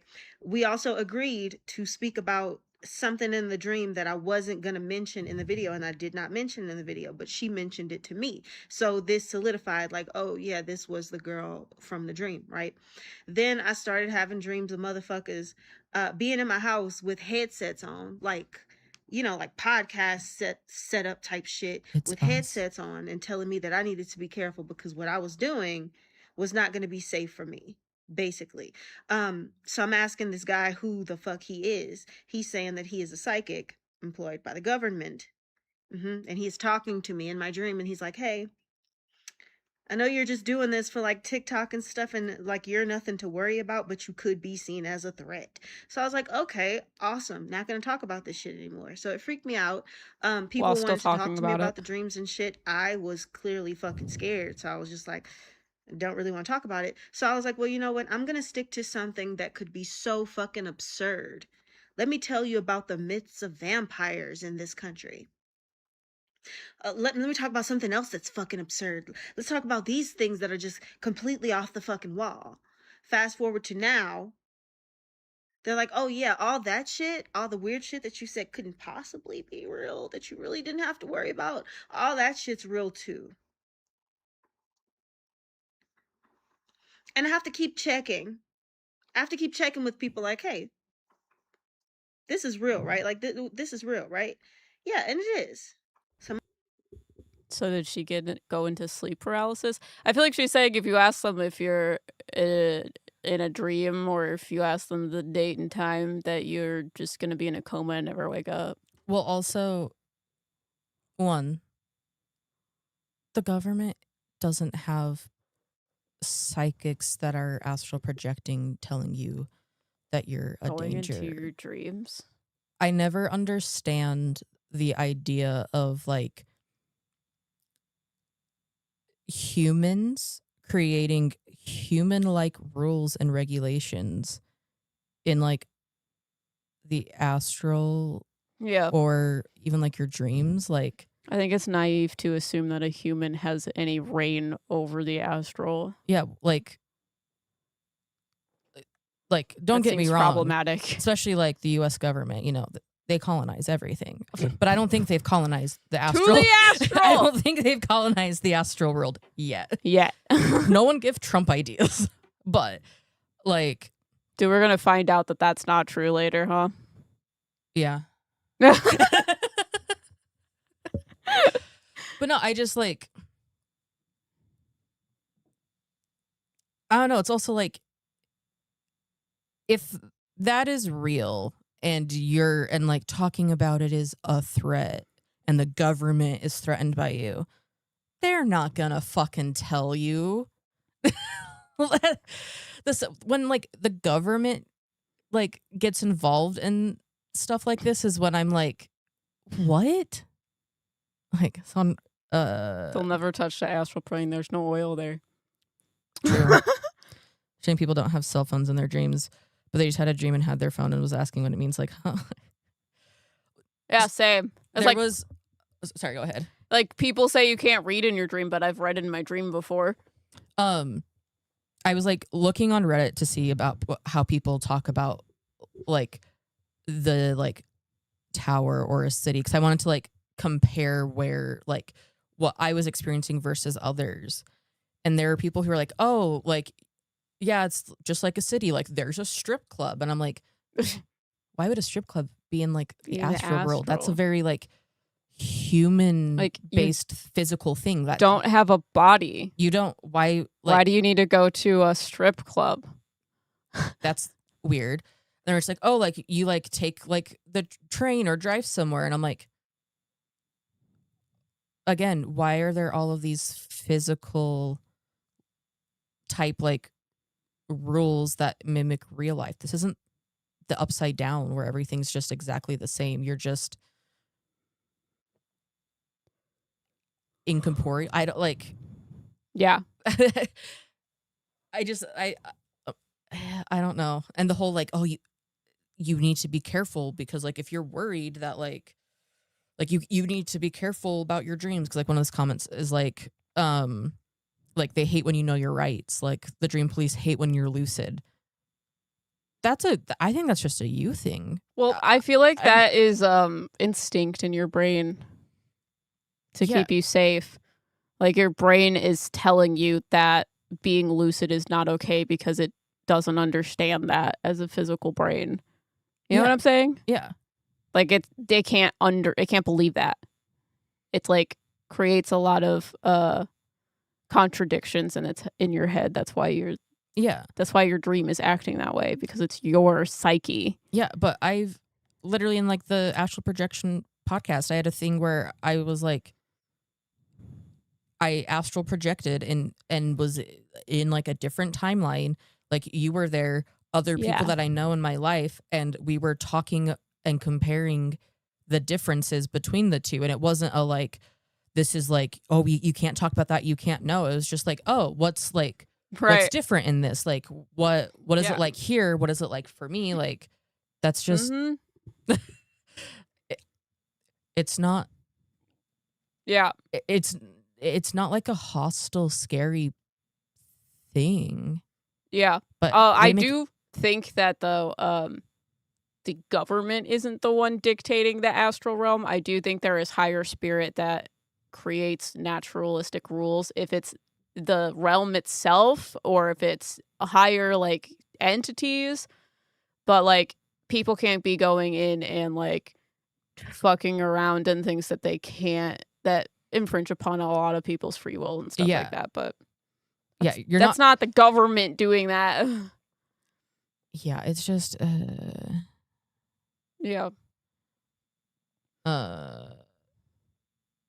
humans can go astral, but I don't think we can no. It's kind of like humans trying to rule over like Mother Nature, and then they get taken out by a plague. Astral projection is a lot more. Love her. Emily Dexter. We love her. Emily Dexter. I love Emily Dexter. I watched most of this one. This one is interesting, and you can play it and I'll tell you why. Accessible than anyone realizes. And personally, I feel like because there has been so much gatekeeping around the concept of astral projection, more people are not only afraid of it than they should be, but feel like it's something you have to practice at for years in order to master. That is categorically false. There are actual levels of astral projection, and it is such a more useful spiritual tool than you may think that it would be. Commonly, when people talk about astral projection, they're talking about like the deepest, most intense level, and that's the level where your consciousness is like leaving your body. You're not fully disconnecting from your body in the sense that you're like body like bleh, but like you are fully outside of it, flying around and doing stuff. And is that a powerful form? Absolutely, that's a powerful form. That's a great form, but it's not the most accessible for spiritual development. Some of the other layers of astral projection actually allow you to kind of just detach a little bit from your body. You're not fully outside of it, but you're just putting your consciousness somewhere else while still being aware if you like need to sneeze. And you can use astral projection to travel through not only space, but also time. So you can use it to travel to like different planets and different realms, but you can also use it to travel like back in history. Again, on any of the different levels that you use astral with. And in my personal opinion, it is one of the easiest and most fun ways to not only get your spiritual abilities validated, but to do spiritual work, to have crazy wild experiences even when you're just at home that will help you validate that all of this stuff is real and effective and working for you. Even do things like healing or seeing the future or connecting with like channeled history level stuff. And if this sounds interesting to you, I decided that it would be really, really fun to do like an astral group program where we all get to travel and validate each other. Basically once a month for the next 4 months in this group program, I will lead an astral journey. And then afterwards we'll all get on together and we'll talk about all the things that we saw, what we felt, who we met, like everything to validate one another so that you can really lean in and know that you are in fact doing astral projection and growing from it. Plus, this is going to include education on how exactly to astral project. I'm not just throwing you into the deep end. I'm going to teach you how to do it. And there's going to be a really, really safe group space for you to go on different astral journeys that'll also give you prompts to, etc. throughout the duration of the program. And it launches today. So if you would like to join this program, go ahead and go to the clicky place. I think it's interesting that she like created a group to astral project with, because I'm like, how many people actually are able to do that? Because I don't know if I would be able to. I agree with a good chunk of that. The problem with like astral projecting and everything, because like talking about like past life regression, is that just lower grade astral projection? Isn't that remote viewing? There's so many terms when it comes to altered states of consciousness that everyone kind of has a different Yeah. idea and uses the terms differently, because like a past life regression, I don't necessarily view that as astral projection. Yeah. I think she's right in like it's like a lower thing, but I wouldn't classify it as astral projection. Yeah. I per think she's se. talking about like the ones where you're like hypnotized and you like are seeing through your past life's eyes or whatever. But I don't think that's astral projection either. I think it is like almost like a review of your soul. You're not leaving your body because your past life is in your soul, Yeah, I think that you know? mostly I feel like it's just like the terminology, which just gets nitpicky Yeah. about like And that's the what spiritual is- niche. Yeah. you can fight all day long about what mediumship is. Yeah, because a lot of like the like lower grade easy thing, I would consider that more closer to lucid dreaming Oh, yes. versus a like Mm-hmm.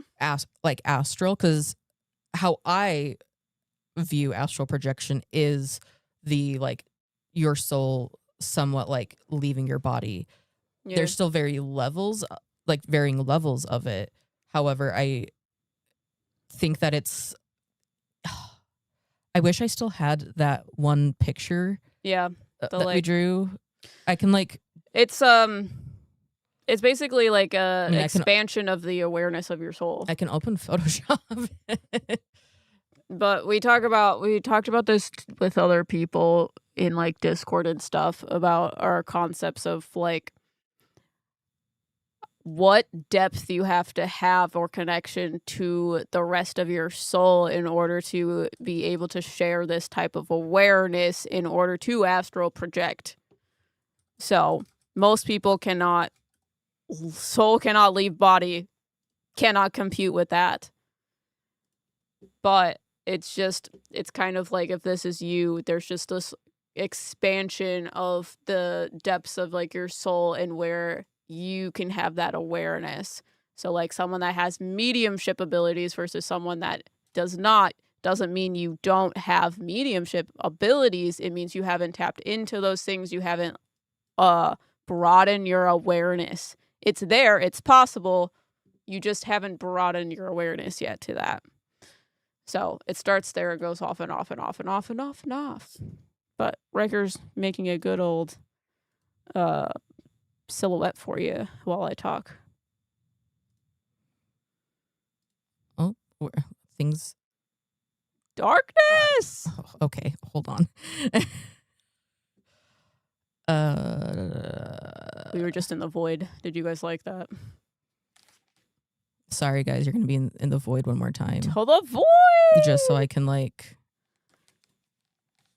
We need to add a window here so you can see stuff. Because I reset my. Computer. Why do you look like that? Huh. Okay. Anyway.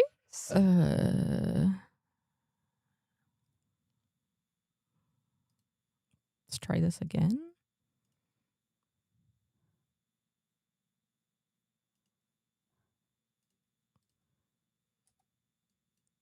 Dude, what?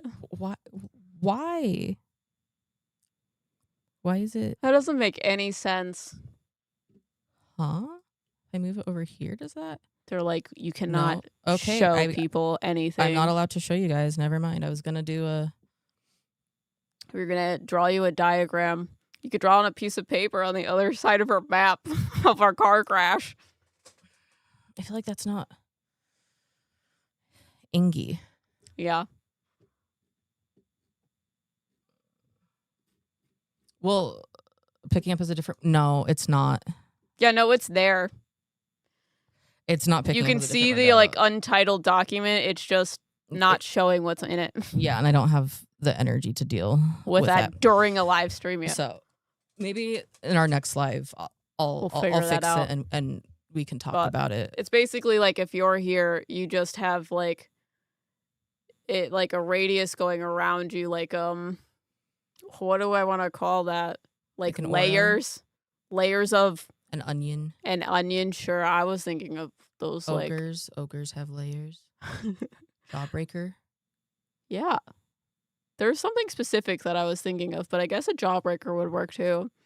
But You yeah, just went like this, so I interpreted that as a jawbreaker. it is a type of jawbreaker, a gobstopper, maybe Your mom. that. It's just like outer layers that keep expanding and expanding. So if you have access to these layers, then you have more access of where your awareness can go. So if you have more awareness, you have the ability to go to weird places in the astral. But a lot of people don't really have the awareness to do that. But if she's thinking like past life regression is a type of astral projection, then I can see how she's leading a group to do astral projection type things. It's, in my opinion, probably more like meditative stuff. So, yeah.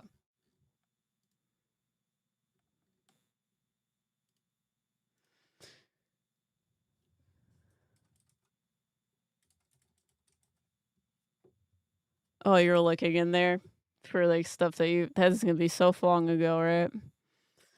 Wrecker is on the hunt to try to figure it out. Like a cake. Not like a cake. Like a spear. Like the earth. The earth has different crust layer type things. Yeah.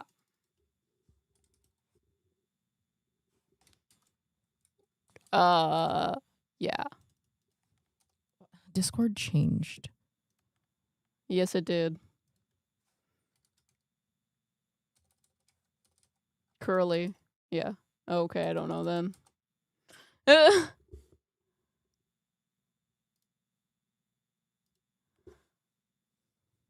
am a potato.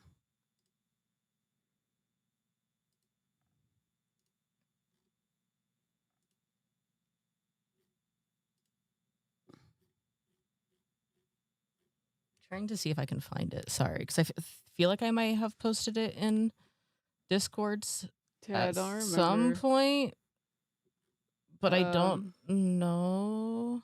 I don't know where you would have put it either.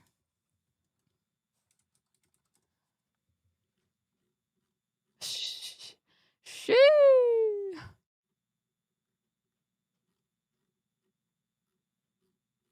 Just searching in the Discord for things. But yeah, I'll just redo it later. it's gonna take a while. That was a long time ago. Yeah. Next. Anyways. You're all attached with a silver cord, Dolores Cannon. our spirit, which is the real you, and the body the entire time you're alive. Because every night you go out of your body. Everybody does. Disagree. The spirit, the real you, imagine how bored it would get sitting around waiting for the body to wake up. The body's what gets tired. The It's a real human you way of doesn't. looking. And so it's sitting around waiting for you to get up. Okay, let's get on with it. As soon as the body goes to sleep, you're out of there, having all kinds of adventures.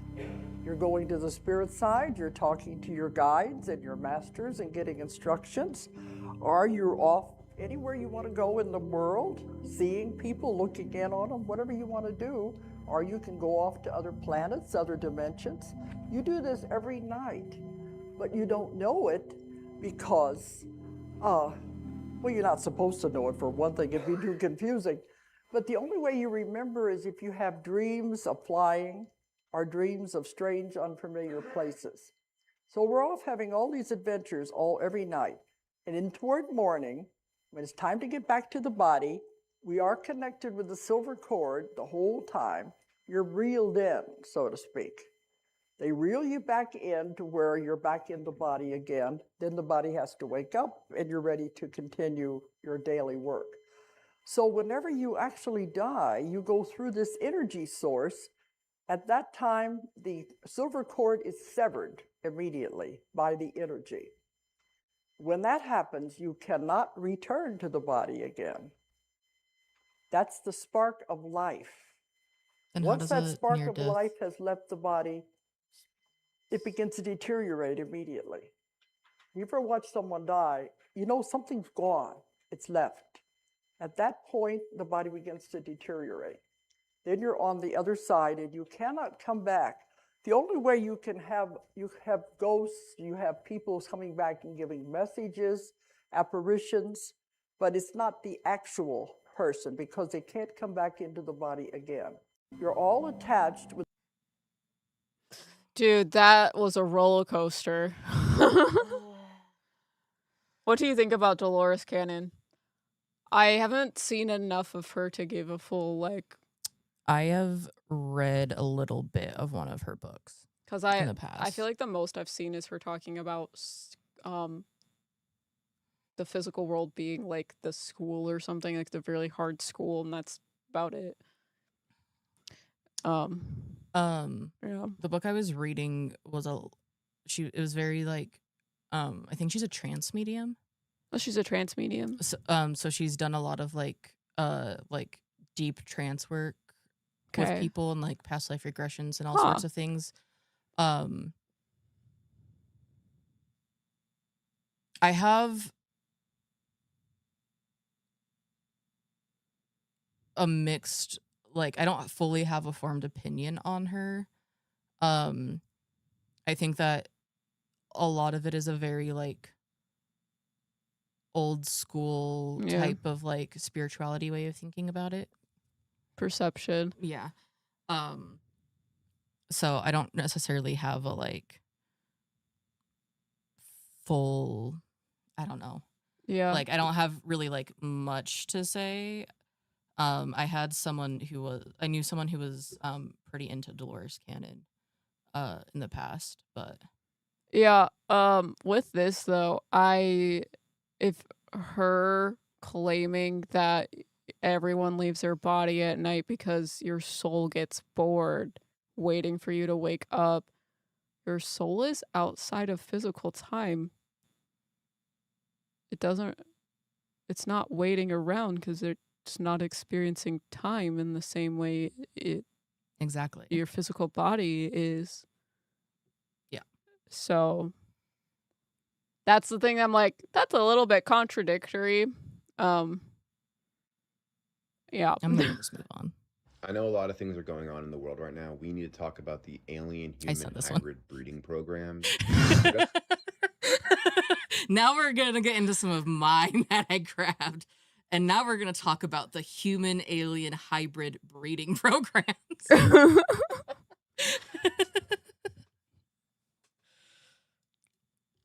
Oh, good Lord. Buckle up, guys.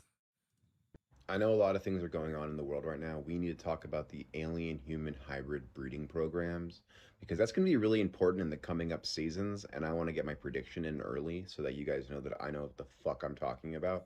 So Matt Gaetz and a few other people have been talking about this hybrid breeding program that the government has as if they're trying to breed humans with aliens. That's a psyop. They're not actually trying to breed humans with aliens because you can't do that. Why can't you do that? Because it's unethical. The hybrids they're looking for are hybrids of consciousness. You have this misconception where you think an alien is another little man from Iraq who got on a rocket ship and flew here so that he could fuck Stacy, I guess. That's what you think of when you think of aliens creating hybrids with humans. Stacy's got it going on though. Fucking stupid. No, it's not Stacy's mom. Stacy's mom. Stacy's mom. Fake and gay. This shit is all fake. You are your consciousness. All right. You just happen to be inhabiting this fucking monkey meat sack thing. All right. But even your consciousness isn't localized to here. You just think it is because your brain and your senses are making this experience of consciousness feel deeply, deeply personal. It ain't. Consciousness is the base level of all reality. All right. In the Book of Enoch, seems like Of course. Book of Enoch. In the Book of Enoch, angels came down and they had children with You humans. should pause it. Hybrid. Is he saying that we There's a roller coaster of things that this TikTok goes through. Okay. That's why I told you to stop. I'm like, Yeah. Is he saying that we don't need breeding programs because they're already getting to us in our heads and everyone's a hybrid? because we're talking to aliens in our consciousness. So there's no need to screw them physically. We're doing it in our minds. Is that what's going on? Is that what I'm picking up? Could not tell you. You don't need a breeding program. Consciousness is touching everything. I don't know, but I feel like when I watched this one for the first time, I did feel like I was getting mind fucked because like it is the like roller coaster of everything is like what, and that is a lot of the ones that I picked out where it starts as something and then they're gone and you're like, where? Meddling mediums is not that far into that weird space. Like I think I shared the one where one dude, he starts talking about 9/11 and then goes into some other thing like, if you will. And a lot of people, when they hear this, they think of like these 10-foot tall angels with giant bird wings coming down and fucking Stacy's. No, Stacy's mom. Guys, if you just imagine for a second, you take a regular dude, you put divine consciousness into this individual. What's going to happen? He explodes. Well, number one, they're going to become weird very quickly. What's going to happen when people talk to them? It's going to be radioactive. Why? Your consciousness exists in states of knowing and not knowing. You either know something or you don't. And if you talk to someone who has been touched, truly touched, your consciousness now goes, oh, fuck, this is new information that I must add into my calculations, because your brain is like a prediction engine and it's just trying to always guess what's going to happen next. And now you've added new information. This new information being, oh shit, interdimensional entities are real and they can affect things down here. You're going to want to look up the Hindu term avatar. It's going to be very, very important in the coming seasons. Occasionally Vishnu comes on down here, inhabits a human form, fixes some shit real quickly, and then fucks on off, right? Because they don't want to stay down here forever. But also, the energy fades because it's radioactive. It decays. It decays. So you'll have a guy, a really radioactive guy will show up, like Jesus, right? Very radioactive. Everyone he talks to, Jesus is like radioactive, oh, shit, my this guys. guy's different, and it changes them so drastically that people who talk to them go, fuck, this guy's different. What do you know that I don't? Is Jesus right? Oh my God, tell me more about this thing, right? Oh God, cultural appropriation. 2,000 years, and you end up with all of those followers having no connection. No, exactly. Teachings, right? Which is kind of what you get when you look around you right now. I should pause it. Hinduism. But yeah. Oh, I guess it's over. In Hinduism, an avatar is the bodily descent or incarnation of a deity, most commonly Vishnu. Yeah, it's very common in Hinduism. I have one of the books somewhere that's about it. But Also, is he trying to say Jesus Christ is like Vishnu type thing? I don't know. Truly, I could not follow or understand anything that he said, but he started with alien-human hybrid breeding programs. We don't need them because Stacy's of the world are being mind-fucked. Consciousness fucking and Jesus and avatars. So I was like, this, I don't know what train of thought this guy's on, but I don't want to get on board it.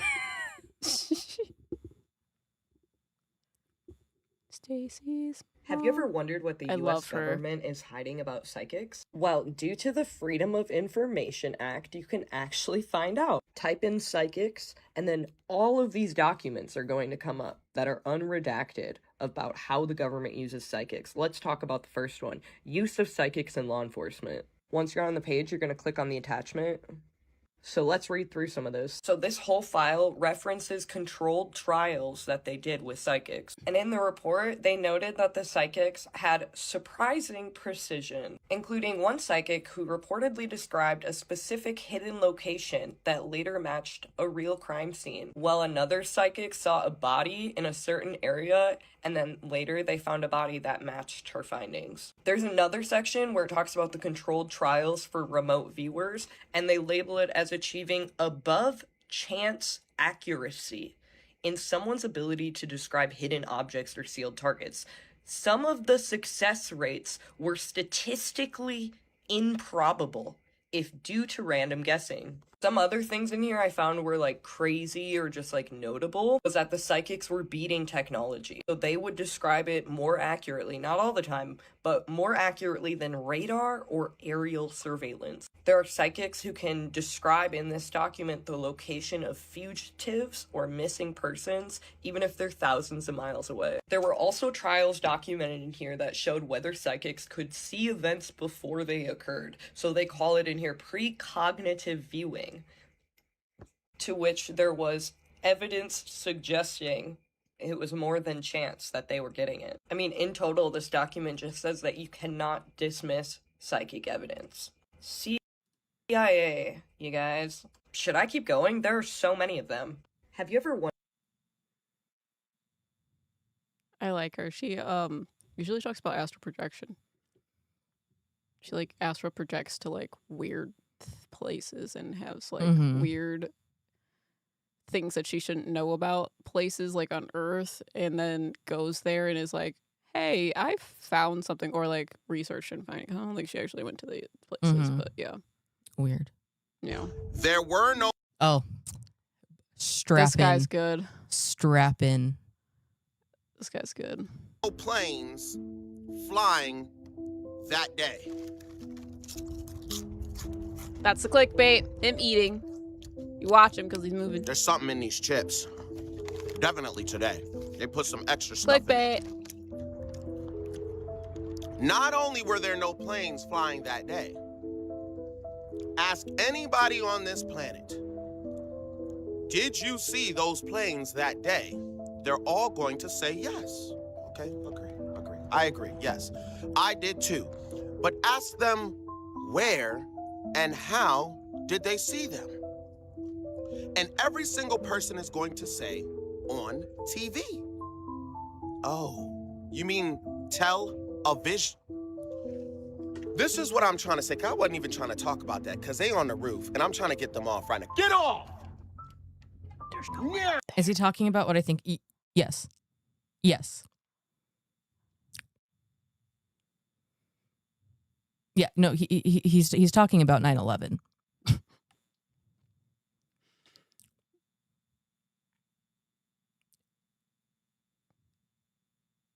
And I don't know, this is just the average homeless person in downtown LA. No,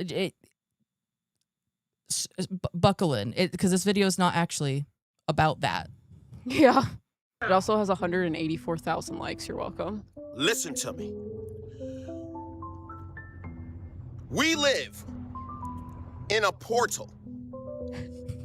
I'm not even just trying to sound like 607 Unk or any of those weirdos. Just hear me out.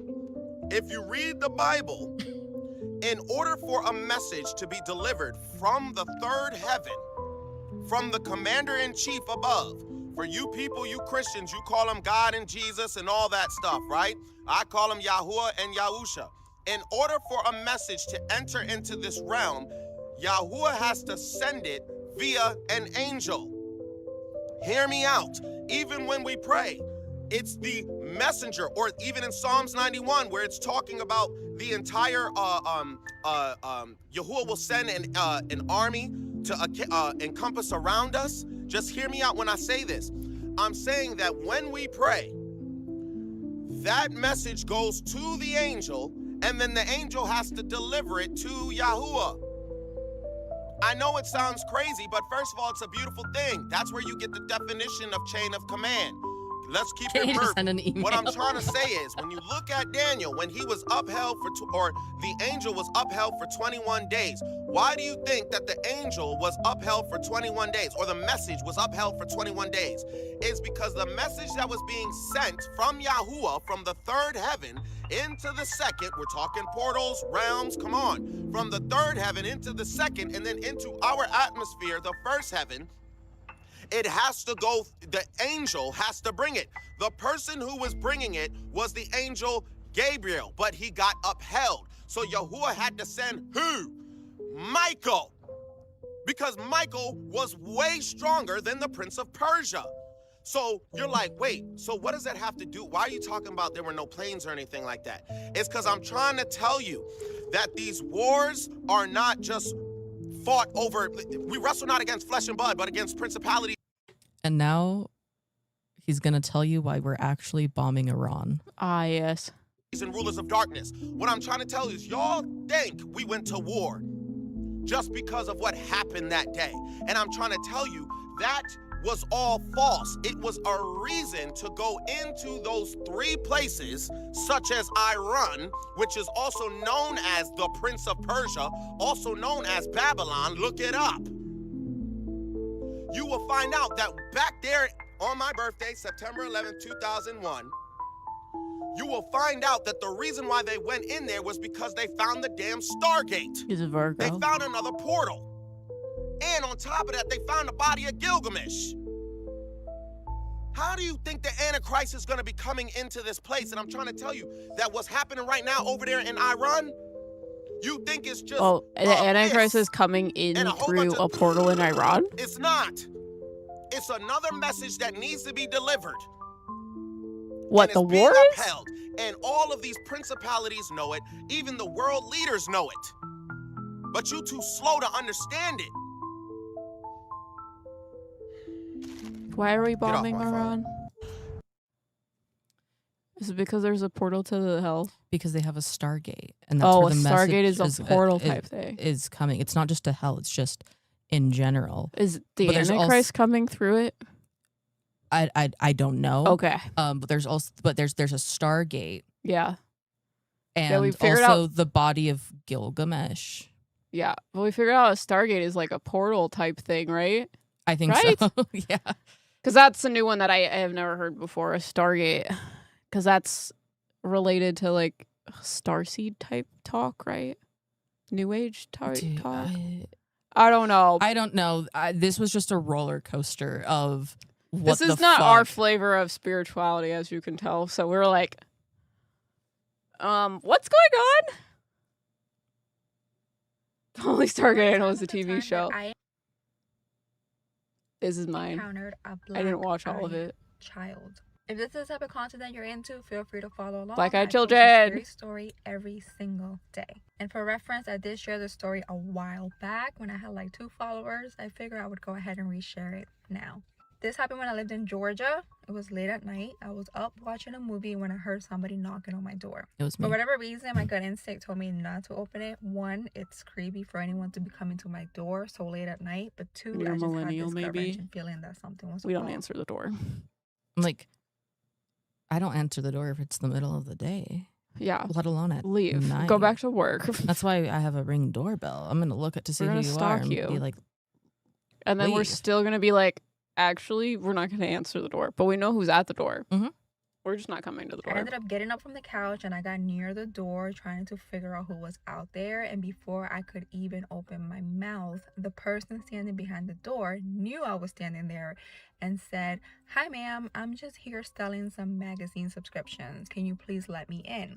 I was a bit startled at first because how This would is he like the even know that ketchup I was on your standing Apple there? I type was stuff. Definitely quiet. What? So I kind of peeked through the With the Black peephole Eyed and I Children saw that it stories. was ketchup on your what? The Black Eyed Children are supposed to come to your door and they're supposed to ask you about really weird things that like don't make any sense. She like talks about that. That they ask her some weird things. a boy about to be maybe 12, 13 years old. He was wearing a hoodie. He was just kind of standing there. I decided to ignore him. He continued to knock on my door and start saying, "Please, ma'am, if you would just let me borrow a corner of your table so we can talk about these magazine Like subscriptions." that. And I'm just like, no.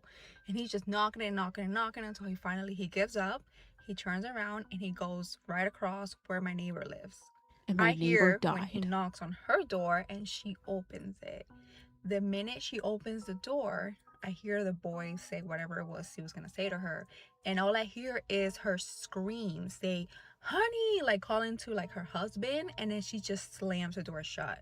Right after that, it was complete silence. I didn't hear anything else. The next morning at like 7 a.m., my neighbor came knocking on my door. I looked out and I saw that it was her, so I opened it and she was freaked out.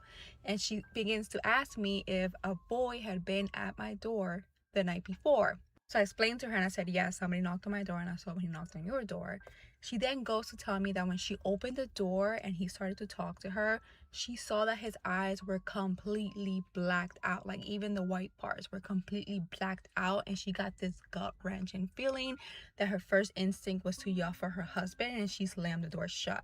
That was one of the first times that I had ever even heard about the Black Eyed Kids, and once I did more research, I found out what happens if you open the door.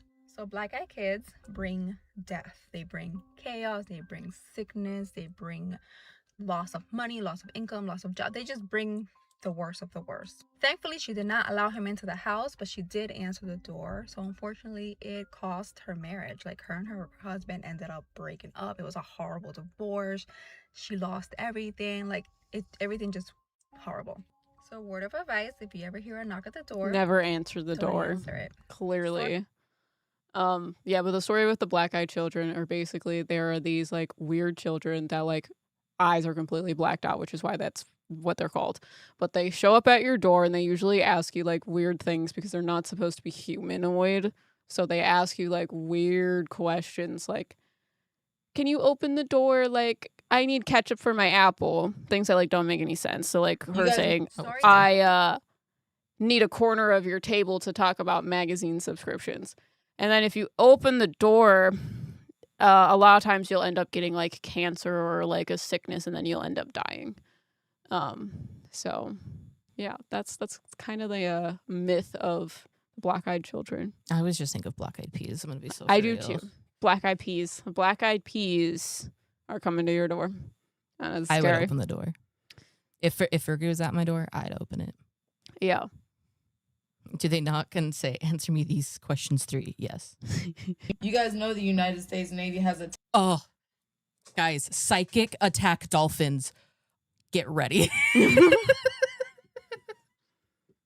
Attack dolphins, right? Right now, today, at this very moment, as you are watching this video, around the Navy ships that are in the piers on our naval bases, there are dolphins in the water that the Navy uses as attack dolphins. I got to meet some of them when I was in the Navy. I was stationed at, my second squadron was called VR-59. It's the Space Available Transport Squadron. We have a Boeing 737 and it is modified. It's literally on lease from Boeing. It's modified for cargo transport. So the front section of the plane, you take the seats out and it has a giant cargo door that lifts up on the left side of the plane if you're facing the front of the plane, let's say. One time we were flying to San Diego and we loaded dolphins into the plane. These giant water tanks with these massive fucking dolphins in them. The dolphin was huge, and we got to listen to the trainers, the transporters of the dolphins, tell us how they use them for training. Those dolphins that we were taking were on the way to go do training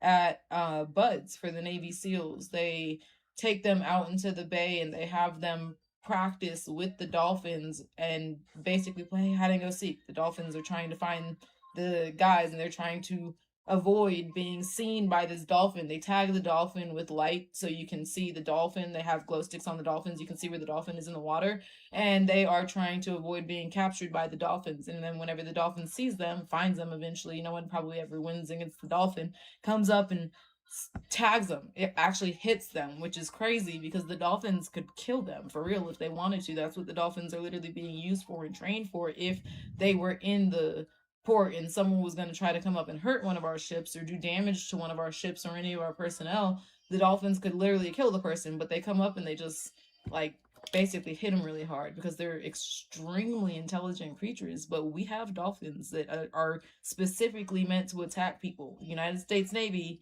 just the same way they got psychics and witches, they got dolphins. Bring some water. You guys know the United States. Guys, the Navy has dolphins in the water around them. Psychics and dolphins. So are the dolphins psychic? I don't know. I was just like... The comments are my favorite. This feels confidential, babe. Yeah. I mean, like, are you allowed to tell us this is? This feels like HIPAA is being violated. I would have thought they'd use seals. That's a good one. That's a good one. This has almost 300,000 likes.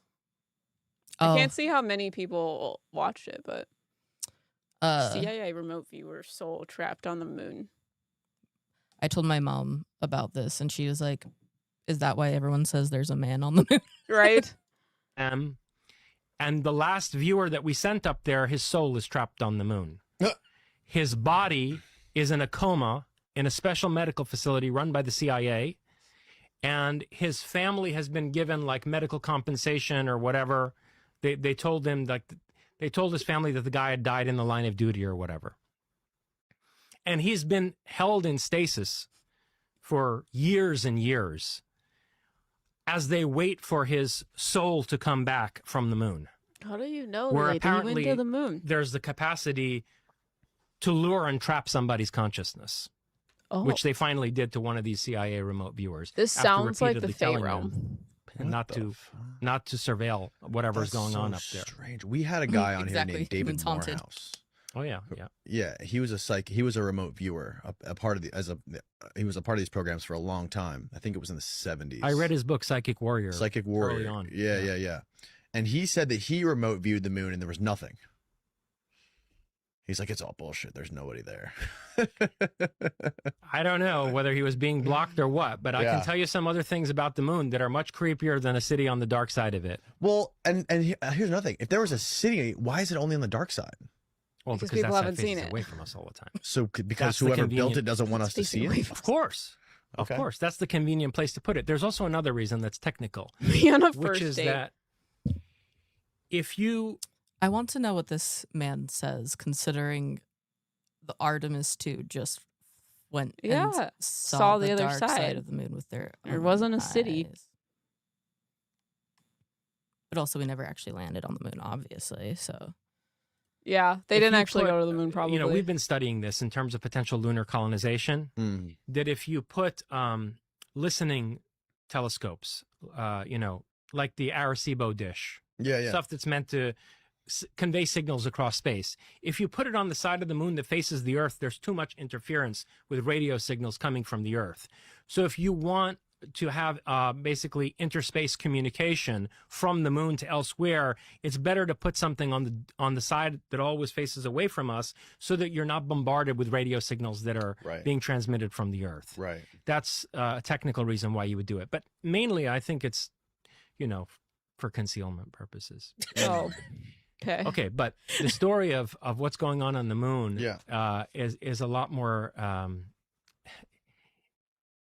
It's a lot more startling than finding a city on the dark side of it, right? Because you could be dealing with a natural satellite that has been colonized at who knows what time by whatever spacefaring civilization. No, it looks like there's a much more disturbing scenario here. We didn't. Wow, people are really scared of this space. I was just like,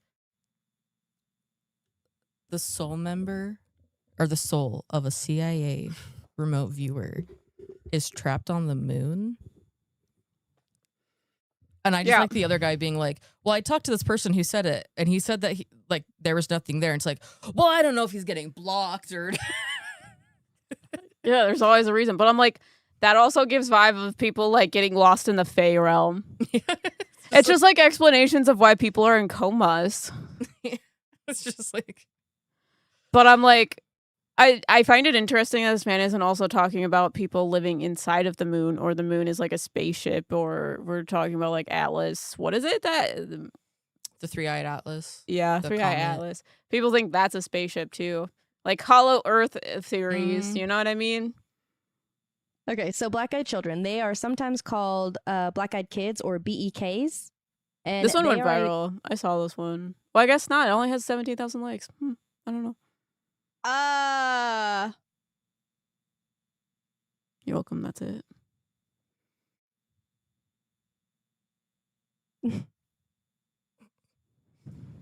I just want to know why the moon. Like another realm. Yeah, just like on the moon. Like, if it's just on the moon, can you not get it back? Go get him. Ever since that white boy went to jail for talking to dolphins, I wouldn't have believed it if they What didn't is it take with him to jail. dolphins? I don't know, but I thought it was hilarious because I got so many where like, did you know it's illegal to talk to dolphins? I was like, because you liked one dolphin one.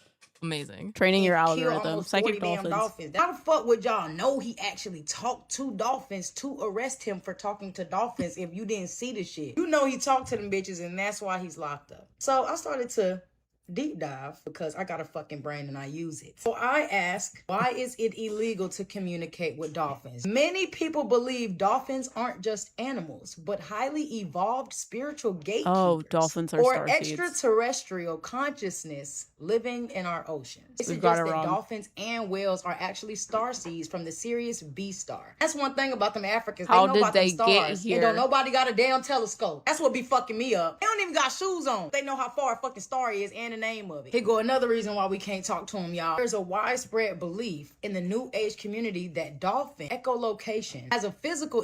I also think it's funny that she's like, I use my brain. I did research. Yeah. But it's very clearly ChatGPT. Like, it's ChatGPT. Yeah. But can I also say, like, people say starseeds are like, what is it? Like better humans or whatever. That's the best way I can describe it. Are we afraid that like dolphins are so smart that they oversee humankind? Are we saying they're a better race than humans? Is that what's going on? I mean, why do you think the Navy's using them? Obviously. Because I don't know. The stuff that I've seen about starseeds is like, literally this comment. They actually have dolphins working in the U.S. Navy. Like,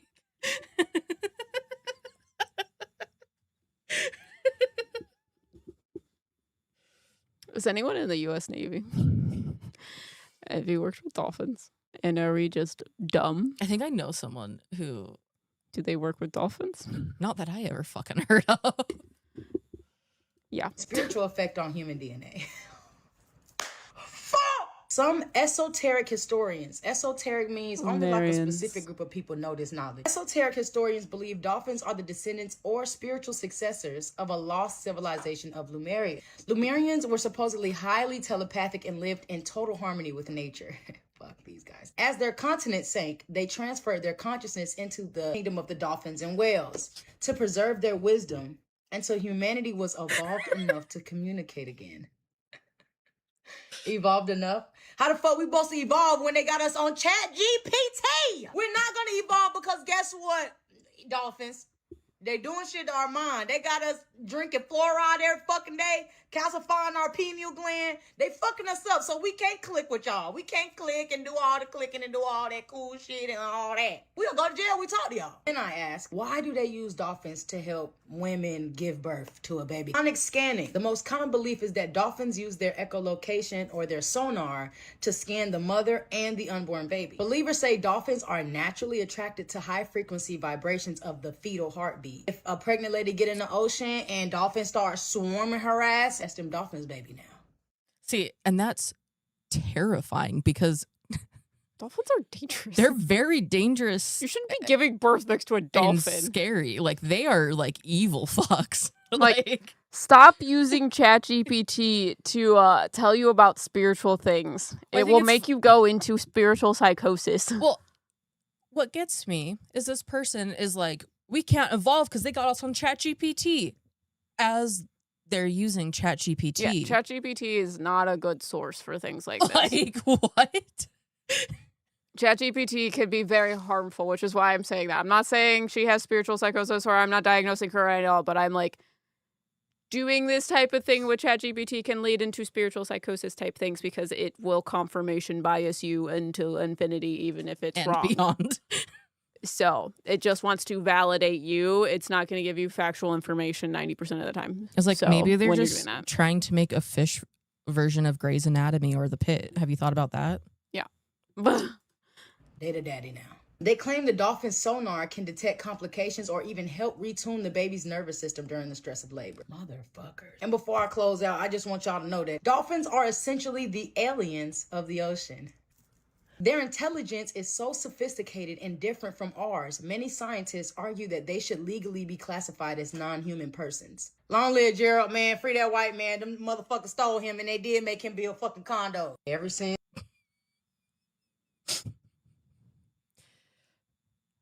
Dolphins are aliens. I really like the difference of vibes of TikToks that you and I brought. Yeah. You have a lot of alien shit. There's a lot. We've all heard about black-eyed children lore, but a woman emailed and said that her daughter was born a black-eyed child, and she thinks it was partially her fault. This is Spooky Scary Story Time, the series where I share allegedly true stories from listeners about the creepiest or most unbelievable things that they think nobody else would believe. And I haven't shared a really creepy story in a while, but this one got me. So this came from a woman named Michelle. She said that years ago, she was living with her boyfriend and her firstborn son in Florida. Her cousin Robbie needed a place to stay, so he calls her up. He's like, hey, can I come crash with you for a few weeks while I get on my feet? She's like, sure, no problem. Her and Robbie were really close. They had always had a good relationship. So he moves in. One day, her boyfriend's at work. They're kind of just sitting around the house bored. Robbie goes, do you want to play with a Ouija board? She was like, I don't know about that. She said at the time she was really religious. She had a strong belief in God, and she just didn't think that you should be messing with those things. But Robbie convinces her. He's like, probably nothing's going to happen. She's like, you're probably right. Nothing's going to happen. So they make a board out of a cardboard box, and they use a CD for a planchette. They start playing with the board. In typical fashion, Robbie is... What happened to your hair? No, like... It's gonna happen. She's like, you're probably right. Nothing's gonna happen. So they make a board out of a cardboard box, and they use a CD for a planchette. They start playing with the Wow. What happened during that cut? Probably went like this. Like... It got windy. Board. In typical fashion, Robbie assumes that she's moving the planchette. She assumes that Robbie's moving the planchette. Then the board starts answering questions that Robbie doesn't know the answer to, and she's like, maybe my subconscious is just moving it, right? Then a pair of closet doors flings open. They're like, oh, it must have been a Krieg in the house. Then it starts quoting scripture. Then it tells her that she's pregnant and that she's pregnant with a girl. She said, once it said that, it scared me to my core. We threw the board away. She said, I don't know if it was Robbie, but I just didn't. I like that that's when they got threw it scared away. of you're pregnant, you're having a She asked girl. Robbie's like, I didn't bring Just it in. congratulations on your pregnancy. That's where it's too far for me, you know. Things, the flying open, quoting the Bible, all of this stuff, but telling me that I'm pregnant. Absolutely scariest thing. What's scarier than a ghost? A child. Did you bring it in? She's like, no, still assuming it must be Robbie. So they tore it up, threw it in the dumpster behind the apartment complex. And then the it next showed day, back it's up the pieced next together day. back on the table. Bent in the places where she had ripped it up. She's still convinced it's Robbie. Robbie's convinced it's her. And she said 20 years later, they still question each other. I about who put it back on 100% would be table. the person She's like, doing I'm that. done with this. She ends up burning the board, and then it was gone for good. But she said after that, she felt like there was this presence with her, like something just looking over her shoulder all the time. She said she became super anxious. She was convinced that her boyfriend was trying to her, which is weird because they didn't have any problems leading up till that point. Crippling anxiety, crippling like fear of things. So obviously a demon possessed her and impregnated her, and her child is part demon and is actually going to be the new Sam Winchester. Ah, yes. That really seemed nonsensical at the point. Robbie ended up finding a place. He packed up and moved out. After Robbie moved out, Michelle said she started having these horrible, Every time horrible she nightmares. cuts her and hair she went changes into so very much. graphic detail about what she dreamed about. Use your imagination. I'm not going to scar you with any of it, but just horrible things that nobody should be thinking about or dreaming about. Said she became convinced, like she almost thought she was having like some sort of psychosis. She became convinced that this like spirit or whatever she felt like latched onto her back was showing off, showing her all of the evil in the world. Said, I know it sounds crazy, but there was really nothing else bad going on in my life at the time, and it just felt like this overwhelming sense of fear that fueled every second of my life. So she said, desperate to overcome this thing that was attached to her, she picked up a Bible and attempted to read it, but all of a sudden it was like she couldn't recognize the words on the page. She said, looking at the Bible, it looked like words were ants on the paper, and she couldn't remember the words God or Jesus. She knew that if she could ask for help, she could be saved, but she couldn't find the words to do it. It was like her brain was on ADHD overdrive. She starts crying. She starts having visions of like mass destruction. Everything is insane. And then she said, she just finally said, God save me. And she felt this overwhelming sense of peace, and everything seemed like it was back to normal. She still doesn't watch scary movies because she's convinced that whatever this thing was is trying to come back to her through scary movies. But anyway, she says about a Do week not claim after this she negative asked God energy. to save her, she takes a pregnancy test and she's pregnant. She finds out later it's a girl. She says after her daughter was born, she would notice moments where her daughter's eyes would seemingly turn black as a newborn and then into toddlerhood. She says as a toddler, her daughter would creep her out in a way that her first child didn't creep her out. One night she would wake up to find her little toddler daughter standing next to her bed, just staring at her in the darkness. She said her eyes still changed black, and sometimes her voice changed too. There were just periods where it felt like it wasn't even her daughter in the body. And even when she wasn't around her daughter, she could tell and she could feel when her daughter changed. I hadn't experienced anything like this with her son. And right? She was just, maybe it's just a different little kid thing, a little girl thing. She talked to other parents about it. The other parents agreed. They're like, haha, yeah, sometimes kids could be creepy. And she was like, yeah, but do their eyes ever change? Like, do their voices ever change? And the parents were just like, oh, you know, she's just a little girl. When her daughter was 3, she was kind of going through a rough time in her life, and her cousin offered to watch her daughter because she was like, you should get out, you should go on a date. I got her. And you should get some help. You should leave. You should go touch some grass. Michelle was like, I don't know, she can be really creepy sometimes.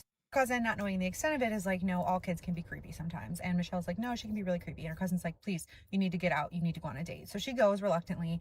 And when she got home that night, she realized that her cousin's 4 kids, and their dog were all locked in a room without the daughter. Her daughter's asleep in another room. She asked what happened. Her cousin's like, her eyes changed to black and her voice changed. And she scared us all so bad that we locked ourselves in the room and started to pray. Michelle says when she got her daughter that night, she was completely normal. And Michelle's daughter was 5. Michelle gave birth to a 3rd baby. And one of the child's aunts came to help out with the new baby. Michelle's up with the baby one night. The baby had been crying. Her daughter wakes up, apparently goes into the aunt's room and starts talking to her in this deep, creepy voice. Aunt comes running out, tells her what's going on. She's like, I don't know what is in her body, but that doesn't seem or sound like your daughter. Michelle says, yeah, she does that. She can just be a little bit creepy sometimes. And so her aunt reluctantly goes in the room and tries to calm the daughter down, but the daughter gets worse and worse. She can hear her screaming in the other room, but she said she was nursing the baby. There wasn't really much she could do to intervene. She figured the aunt had it handled. A minute or 2 later, the aunt comes back in the room. She said, that is not your daughter. I'm convinced of it. She locks the door behind her. The second she locks the door, the little girl starts banging and screaming a very non-human scream on the other side of the door. She said the look of terror on her aunt's face was just something that she had never seen before, and they waited a few minutes for the banging and the screaming to stop. They opened the door and they saw the little girl standing in the hallway. She looked at them and then turned and went to bed. That all of the screaming, all of the eye changing, all of the voice changing stopped when her daughter was 7, and she never had another issue. She said up to that point and afterward, her daughter has always been a very sweet girl except for those moments. And she's really just curious if anyone's ever had a similar experience, and if you think it was related to the Ouija board or something else. Is this just a thing that kids do? That she's 18 now, she's doing well. She's never had an imaginary friend, never complained about strange dreams or anything like creepy like that. It was just these moments of this strange behavior that really sent her over the edge. Let her know what you think. If you have a story you think nobody else would believe. So, we watched this documentary about one of the Warrens cases, but it wasn't their side of the story. It was the side of the story from other like investigators. The Enfield poltergeist. It's from the Enfield poltergeist case, and these people had like actual like audio recordings of the case. So if you don't know anything about this case, basically the Enfield poltergeist was a like amalgamation of energy that is being manifested by this little girl in this house in the UK or something like that.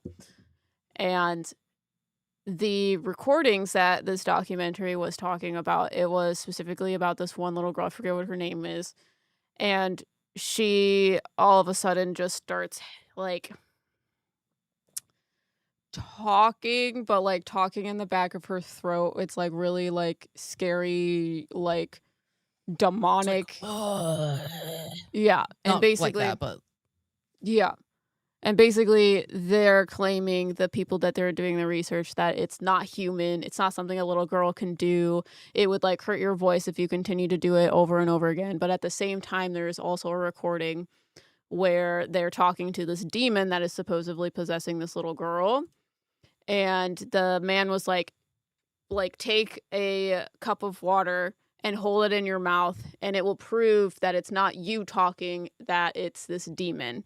And in the recording, she could not talk and have the water in her mouth at the same time because it was her vocal cords being used. Like she was doing it. Do I think a poltergeist was doing that? No. yeah, I'm like, This case sounds like that. yeah, and it just makes me feel so bad for that child, because it was clear Yeah. that everyone around her was So- like had a very like religious based fear Yes. around things. And I'm not trying, like I can't diagnose or whatever, but it sounds like Something a else was going on. child could have been like neurodivergent, having something else go on. Yeah, we can't diagnose based on just that piece of information, but if it's not something that's normal and it's not something that was like continuously happening throughout her entire life, there could have been some other thing going on, whether that be mental or physiological, that could be impacting that. but because of all the like fear monger within the like paranormal niche, people think their children are black-eyed children or that they are possessed. But I don't think that. I just don't think children can communicate what's going on with them because they don't have the understanding or the language to do so. Yeah. Yeah. Kids talking gremlin voices all the time. Like, so yeah, that one just makes me upset. Like, the documentary is super interesting. It's on Apple TV. What's it called? We probably don't I think it's the Enfield Poltergeist. Yeah. The Ed and Lorraine Warren are mentioned, but it is not their side of the story at all. So it is these other people that were like documenting this case, and it's very interesting. So they have a lot of like recreation type things based upon these like actual audio recordings from the case. 2015 to 2020, 2020 to 2025, two separate timelines. Yes. This one, whole lot longer than this one. And you all know I'm right. I'm going to say this, and I can only speak this lightly. I can't say what I really want to say because I want to keep this account. But I say all this to say, bye-bye. They don't want me to say it. That's my favorite Love part. that. Love you. Like, knocks over phone. See, they're trying to silence me. It's like I was trying to say. Time speeds up, slows down. Speeds up, slows down. Speeds up, slows down. But why? From where? Who? How? What? When? Where? Why? Why should you care? Your timeline is whatever you want it to be. I hope that didn't go over your head. It definitely did. Yeah. I don't know what we were talking about other than these are two different timelines. But this does go into that like trendy topic on TikTok of like, I don't know, somehow I'm on parent TikTok. I need a child. It's fine. But they're talking about 1 hour in my day is a lot different than your 1 hour in your day. And it's just people's perception of the flow of time. Yeah, time is a weird soup. Yep. A 30-mile tall. Oh, Titans! This one is so funny. Proof of Titans, I think. Right? Yeah. Giant. Do I have your attention yet? If not, stick around. Beep bop. This was actually spoken about on a local radio news station here in Colorado. Do you guys see We're it? going to zoom in and we're going to show you. You can Oh, clearly there it is. see There's the a body, picture. the arms, the legs, and the skull. Anyone can go on Google Earth or Google Maps and find this. In a second, we're going to zoom in and we're going to actually show you the skull. We're going to show you the eye sockets where the mud settled in. It doesn't line up with her all the picture. Yeah, that is the thing. Like, if you look at what she like overlaid and try and claim, the skull would be a lot smaller and up here because she's claiming that like it's like this. So we're going to zoom in. Yeah, she's claiming and that we're gonna this actually part show right here is the skull. Yeah. Where his neck is the two eyes. So like, yeah. I'm just saying. It's- That's what we noticed before. skull. Yeah.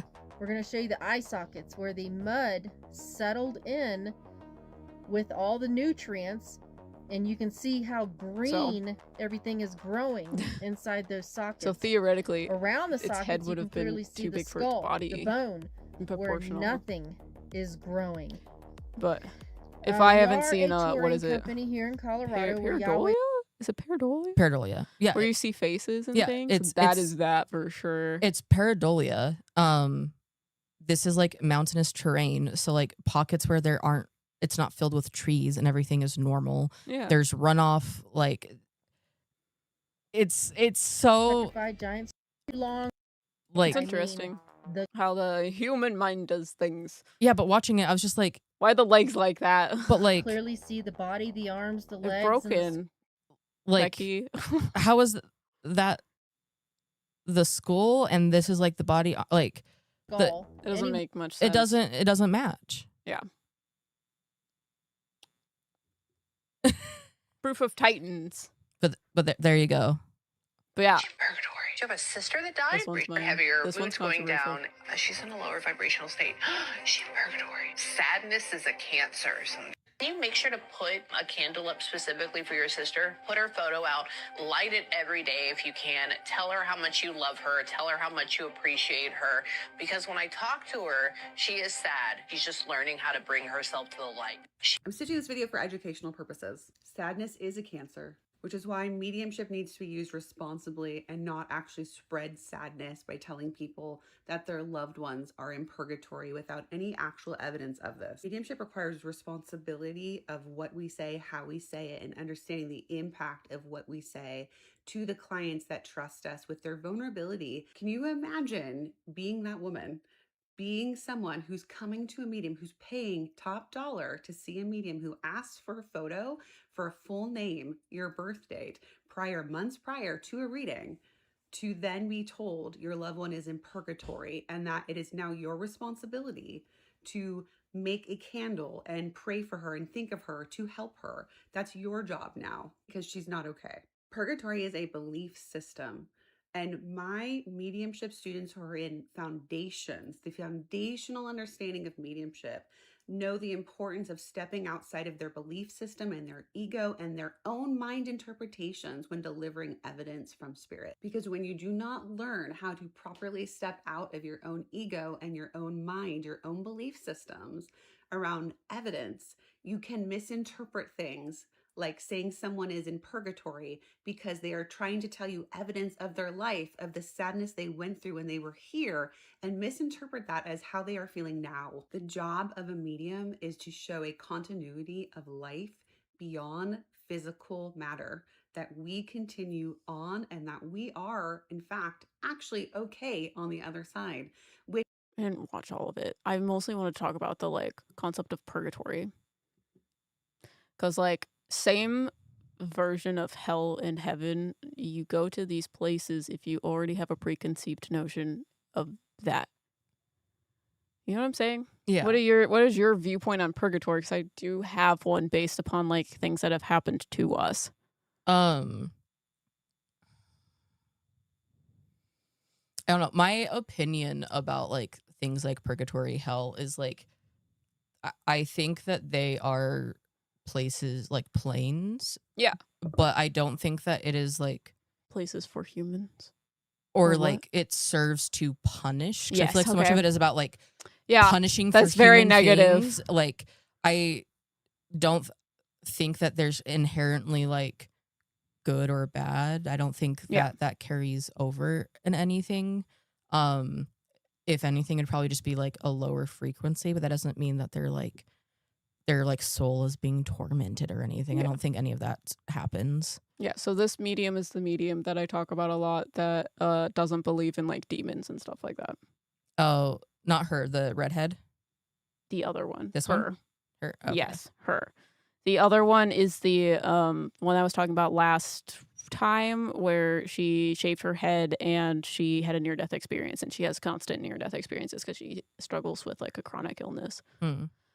That's her, the Balinsky, the Belinsky, I don't know how to say her last name, but that's what her name is on TikTok. The one with pink hair is Megan Annalisa, I believe. Yeah. They both have courses, but they're obviously very different. But from my belief system and my opinions based upon things that I've talked to spirit about, and I'm a human, this is what I view it as. I believe these are planes, like you said. I don't think they are planes necessarily for human beings. I think there is a hellscape, but in my viewpoint, it's just someplace lower than here, lower in vibration than here. Yeah. You can go there, but it's not typically a place for human beings because your frequency is just not a lower frequency. Yeah. Or at least in that Brendan. way. However, people's belief systems, when you pass, you take those with you to a degree. So if you think that you're a bad person, sometimes you can create your own hell. So a lot of times spirit will talk about that. Purgatory in a sense, because a lot of times, and the pink-haired medium talks about this a lot of the controversy in the mediumship world of saying souls need help crossing over.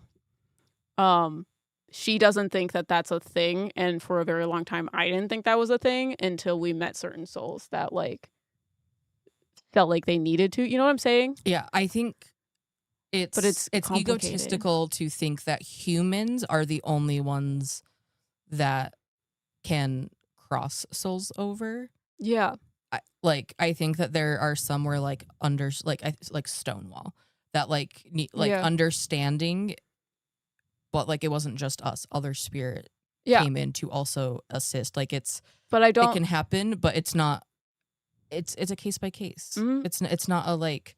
Yeah, but I don't view purgatory in the way that like I guess like religious beliefs do, where their soul is being like judged or whatever. Yeah. Purgatory, in my opinion, is just a soul's like ability to like reintegrate back into collective, because there is a transition between I am a human being and I am like stuck in human being thought whatever, and then now I need to expand my mind and go back into the everythingness. Sometimes souls have a hard time making that transition, so sometimes their awareness is still towards Earth. Does that Mhm. make sense? Yes. So that's why there are souls here that are like, I'm stuck here. It's because something is like blocking their awareness. Can they go over there? Do we have to do that? No, absolutely not. There is other souls that are with them that are waiting for them to be ready to cross over. But purgatory is not a bad state. It's like a transition period. It's not like they're stuck there. I'm not crying. I yawned. I promise. I have very watery eyes. Everyone always thinks I'm crying, but my eyes just Fine, water I'm when I fine. cry. Or when I yawn. Yeah, I don't know. I just feel like I don't necessarily like either of these people's takes on things. Yes. I don't necessarily I agree in the sentiment that like if you're a medium giving readings and providing the service, that you do need to be aware of the language and stuff you use. I that agree goes with, into a lot of ethic things. yes, there's a lot of ethics about that. That's why we're like, here are therapy resources. We're not therapists. I feel like it's not about like sadness. To me, it's a lot of like, I read it as a lot of fear mongering. Yes. And like being afraid of like ending up in purgatory, or that like it's, I don't know. Purgatory is not a bad place. It's still heaven. It's still spirit, whatever you want to call it. But it's sometimes people have a hard time with the transition of going to the everythingness, especially if your people are still here. Mhm. Like as a soul, you're still going to want to go see your people. You know what I mean? Yeah. And you can't because you're in spirit. You know? I don't know. So y'all see that hole right there? Oh. That's this is great. Oh, we love the Fae shit. a fairy hole. Fairy Now holes. y'all see this tree? This tree is connected to a ley line, and the ley line's energy is moving in a vortex shape. That's why the tree is in a spiral shape, and as you go up, the energy just twists and coils and goes all over the different directions. Now you see right here, this is a different tree. Into the magic place. And you see it, and it's marked by these trees right here and what looks like a trail that says, hey, come walk down me. I do this every day. Look at that right there as we walk this trail. We got more crystals, more quartz crystals, and we all know quartz crystals hold electricity in high amounts of energy. So that's letting us know And that limestone, there's lots too, I of think. natural energy in this area. And this one of the trees I was telling y'all about yesterday, right? So as you see, it had a fairy hole in it, but that fairy hole got sealed up, right? So hold on, the camera going in and out. That fairy hole got sealed up. That portal got closed. But if you look, right, somebody was already bringing quartz crystals right there because Not they the placed dog's it at the butt tree. over here. There's just Right pot there. Hold on. on the dog's They butt. placed the quartz Not my crystal right spinous, there. that's just scoliosis. So Right? they already been coming making offerings to this place. So right now I'm just looking for the spot that I remember yesterday with the fairy holes. And this how y'all know I didn't make it up, because they revealed it to me. So I'm guessing that's what they're gonna have to do right now, reveal it to me again for me to find it, which I think I might have located the area right up over here. Okay, y'all, so this the spot. And like I said, the other day I was coming back and I Hey, had Christina, noticed what's up? I gotta be careful because I'm not the only creature here. Right there. The fairy hole. And like I told y'all, I was turning my body when There's I noticed another fairy another hole. over here. Right that's just like it looks like somewhere like an like animal yeah, went like into. an animal like burrowed in. Yeah, trees are homes for animals. That's why they're cute. Yeah, I thought we all knew this. Like, but they're also portals to the Fey realm. And I believe that because we have a cat that takes things to the Fey all realm. that debris on it, I think was she took not my covered wallet. up the other day. That's funny. And then I told y'all, Don't leave your wallet out there. Fey being will take it. one, which is the one right She likes there. shiny things. And what do we got? Another fairy hole. And I want y'all to go do y'all research, right? Because a girl was laughing at me yesterday. But when you look around this forest, what do you see?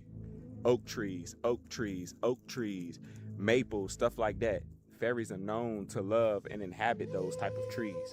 Oh, okay. Which is my favorite because I'm like, so you're in a forest and live in a biome that has those types of trees that naturally like that's like a natural thing for trees. It's not like anything like. I did my research. I looked up what a fairy hole is. A fairy hole typically refers to a natural cave or rock shelter, often associated with local folklore, particularly in the UK and Canada.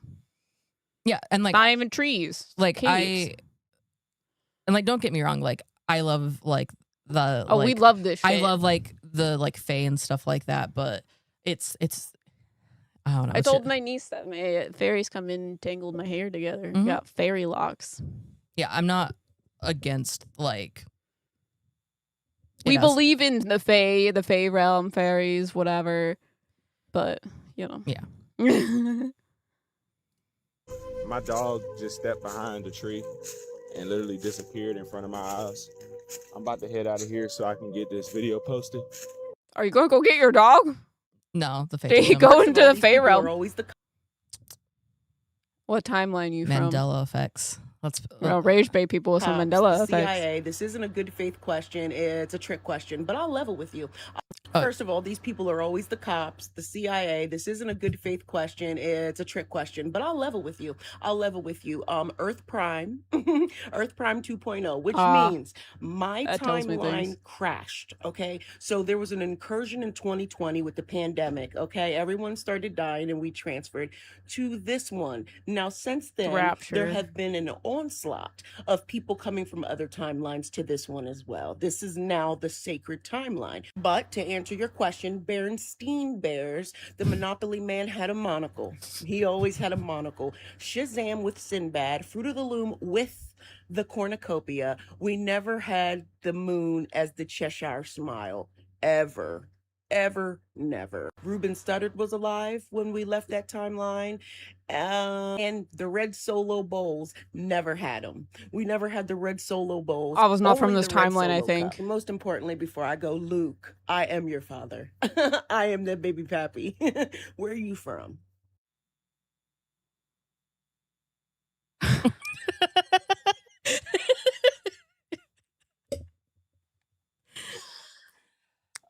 Again, I was arguing with someone in the comments of one of our shorts of like, these images can be doctored.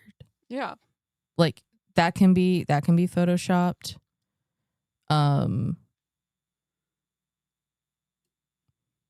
This is photoshopped because as a graphic designer who knows things about branding and all of that, the like design of this logo is not good.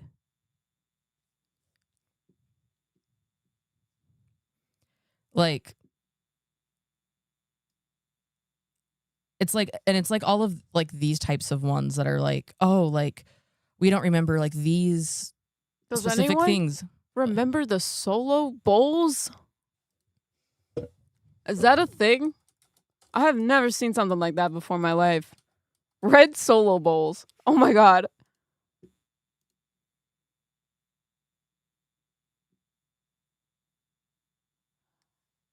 Nope.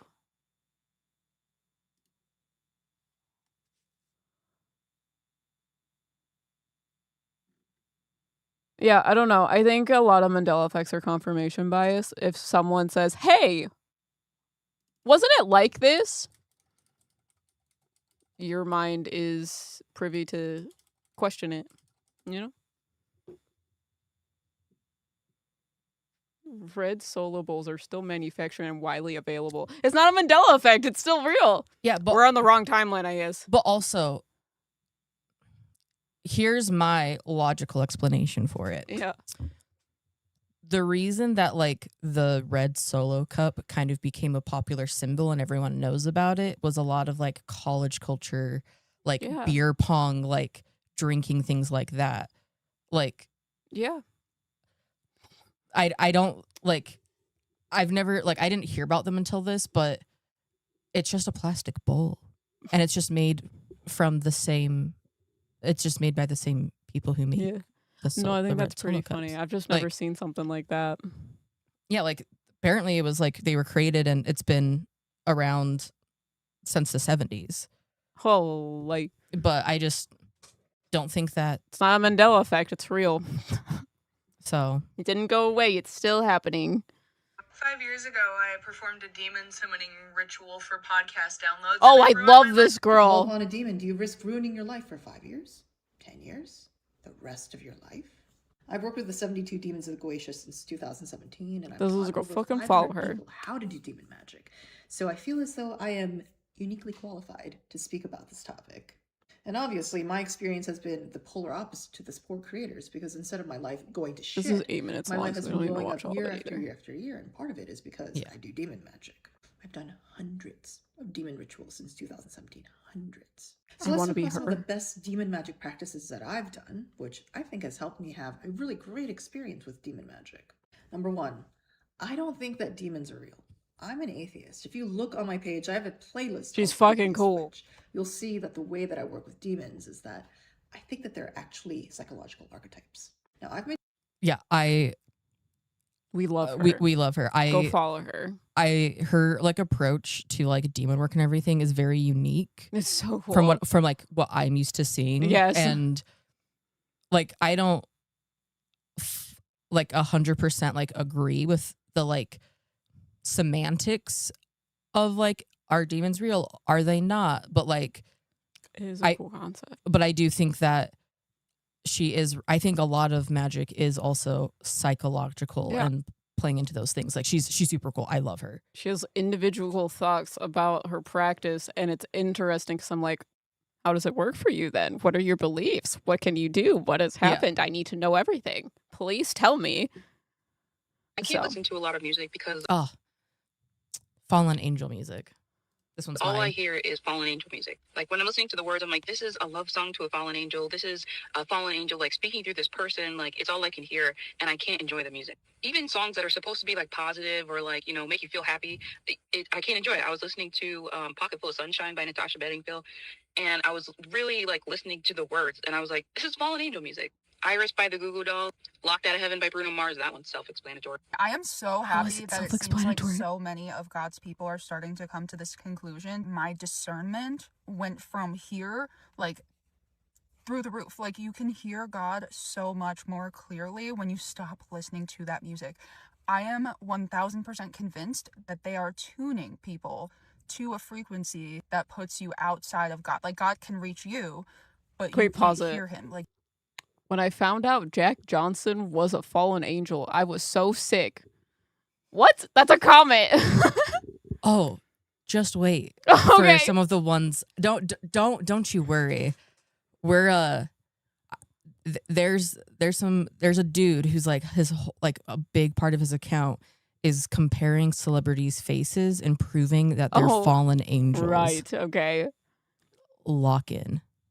your body gets tuned to something else. And on my old account that got taken down, I had a ton of videos showing my synaptic. I'm sorry, when like these types of creators are like, my account got taken down, they're trying to silence me. I'm like, or it got taken down because you're like spreading harmful rhetoric on the internet. False information. Like, board where I would play like a secular song and it would literally shoot the sand like across the room. Like I kept having to buy more sand because anytime I would play any kind of secular music, it would just make the sand fly off the board.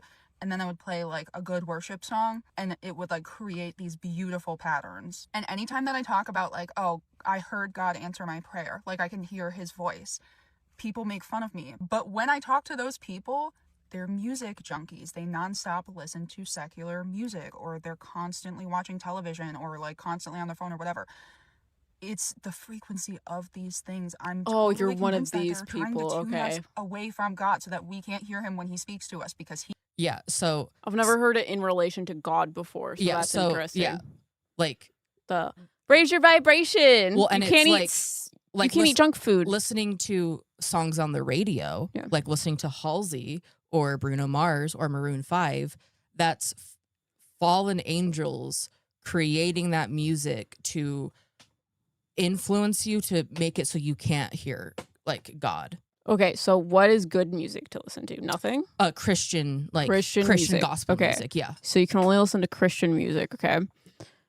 Yeah, this is like a Christian version of the raise your vibration people that are like, you can't eat junk food because it's going to lower your vibration. You have to eat salads, or you have to be a vegan because eating like meat lowers your vibration type stuff. It's the same thing, but it's Christian coded. Interesting. he doesn't go anywhere. So if we can't hear him and we can't sense him, it's because We're also move not away hating from the him. Christian ideas of stuff. Yeah. Like, from our point of view, religious things, all religion is accurate. The issues is when you start to fearmonger and when you start to separate people. That's where it kind of becomes more harmful. So, yeah. That's crazy. The entity, but I do need to know something from you first. Talking about demonic possession. Are you seeing a licensed therapist? I also love her too. I'm crazy. No. I'm being possessed. A therapist can't fix that. Would you describe your possession as traumatic? Yes. And how are you coping from the fallout of these traumatic experiences? This wouldn't be happening if the demon were gone. No memories, no dreams, no concerns that this could happen again? Well, sure. And how do you cope with that? I don't know. How's your ability to make boundaries? I'm being possessed. So? I guess bad? How's your willpower to make boundaries? I don't see how this takes away the demon. Do you trust yourself enough to know how powerful your will can be? Just take it away. I didn't hire you to make me feel bad. A possession is an overstep of consent, right? I guess so. And to mandate that your consent be respected, you need the willpower in order to move away from the situation, which is a form of a boundary, right? So what you're saying is you can't help me. I'm saying that if you don't have the foundationary tools to make the empowering choices to never have this happen again, my work is going to be ineffective. It'll be overturned by you. But if it's gone, my problems are gone. You can leave an abusive relationship, but if you don't see the reasons why you let them in the first place, you run the risk of repeating the pattern. I didn't ask to be therapized. And I'm not a therapist. I'm a spiritual practitioner, which is why I asked you, are you seeing one? They'll think I'm crazy. Mine doesn't. I've been in therapy for years. I have felt more sound in my mind than I ever have before. And my spiritual my therapist doesn't think I'm crazy. My therapist tells me to talk to my spirit guides in therapy. She asks me what they say about what I say to her. Yeah. Like, your average therapist isn't going to like just automatically, like, there are certain like criteria you have to meet for them to fully think you're crazy. Yeah, but I included this because I'm like, this is actually a very well way to like deal with this type of thing. Yes. Because talking about therapy type things in regards to spirituality and like mediumship readings and stuff like that, a lot of people think either they're bothering you with their stuff or that they're crazy or that you're pushing them off or dismissing them. But that's not actually the case. It's very much like, this should be normalized. It should be normalized for a medium to be like, no, I think you need to have these resources because it's going to help you. I can maybe help you like talk through this type of stuff, but I'm not a licensed therapist and I can't like help you with it. Yeah, and to me, if you're coming wanting a reading and you want to talk about heavy things, I want to know that you have the proper tools and support system in place to be able to manage and cope when we're done. Yeah. Because like we're not therapists. Like Yeah. and I don't know, it doesn't matter like we've talked about it so much. I'll be honest. Oh, here's the This is crazy. Yeah. I don't know if I'm pissing these fallen angels off or doing them a favor. Well, I know I at least pissed that one off. You know, that one, Mike L. Phelps. You know, the one that flaps his wings like an angel, even before he golfs, You apparently. should pause it. So L, I think it's Latin or something, means angel. So that's why all of the like archangels have L in their name. So like Archangel Michael, Archangel Raphael, Gabriel. Yeah. Yeah. L means angel. So he's presuming, oh, Mike L. Phelps. You know, the one that suspiciously looks like a writer H.P. Lovecraft who loved to write about water. You know, Mike L., who is surrounded by all these gold medals. And do you ever see what's on them? Oh, conspiracies, looks like my guy. an angel. And boy, if it's an upside down. Which the funny thing is, it's not an angel. That's technically like a deity. It's Victory. Oh, Victory has wings? Yeah. It's like it's derived from Greek mythology. I think it's not. Doesn't Iris also have wings? Sometimes, yeah. That's crazy like there's too. depictions of that. Mhm. Yeah. So it's like that. One, this isn't an angel. It's not like Christian based. Yeah. But I digress. An angel. It sure looks like it's falling. And well, if this was really such a ridiculous theory, do you really think he'd be in my comments saying, don't speak about me again? But this video isn't about him. No, I've been there and done that, and you can go look it up. No, this is about a different angel. You see, last week I did a video about how Jack Johnson sure looks an awful lot like you-know-who. And well, I've already shown how the #1 swimmer of all time is you-know-what. And you want to know who's really good friends with Jack Johnson? The #1 surfer of all time. This guy, Kelly Slater, with the snake logo and the pyramid and the 5. That's not his. That's a brand though. Like these are brand logos. Like this is Quicksilver. This isn't his personal branding. Right. Like Pointed star out of surfboards. Oh, and doing not hang loose. That's a little something different. That's I yeah, love he you. got in my No, comments Satan. defending It's his Satan. buddy Jack Johnson I mocks me love in Flat Earth, you. and then we had a whole nice little dialogue in the DMs. And well, before we get any further, I want to show you a Bible verse talking about angels and how they have human likeness, but each had 4 faces. From Ezekiel 1:5-9. And that Ezekiel is specifically talking about the cherubim angels. Well, did you know the angels that fell and they were led by Satan included high-ranking entities such as cherubim angels? And let's take it back to Kel-E. You know, El like Elohim, like the sons of God or fallen angels. I couldn't help but notice a certain likeness to him and someone else. And you might not see it, but keep watching. Well, I just like Couldn't that help but it's notice how- like it's RFK Jr., Robert F. Kennedy Jr. Where's the L in his name? Is it only like sometimes it's there? So is he saying that both of these people are the same angel? Yes. Okay. Keep. Well, similar they looked and how similar their mouths and eyes were. And I thought to myself, if Kelly Which, to truly me, they're not. is They don't- RFK, like, they're similar- well, they're Robert people. is his name. And well, Kelly's middle name will be Robert because I know how they operate. So you know what I did? I went and looked. And sadly, Kelly's middle name wasn't Robert. No, it was actually his first name, Robert Kelly Slater.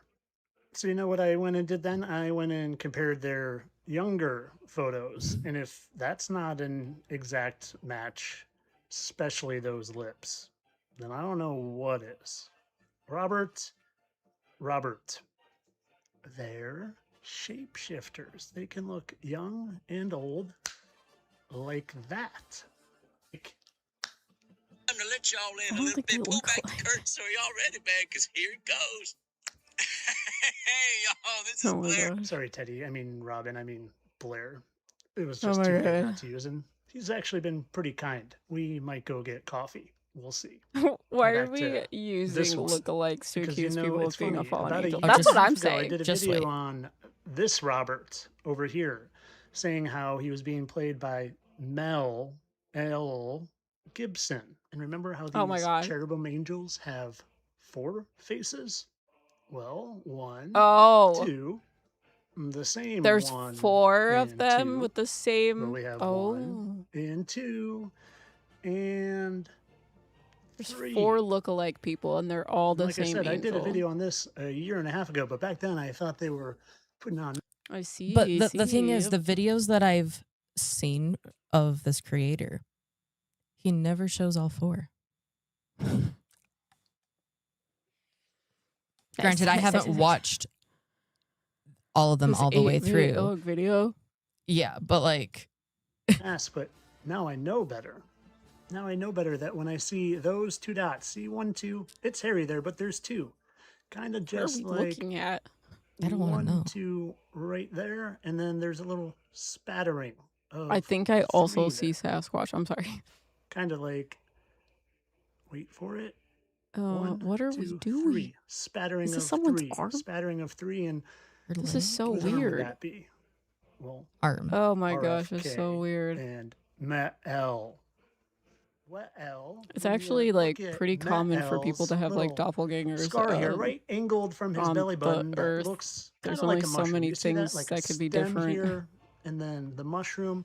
It kind of looks just like this stem and mushroom right there. That was at the same angle from his. Why is this L man E button. looking so close up see at it? other men's bodies and pointing out things like this? Emily, it's okay to be gay.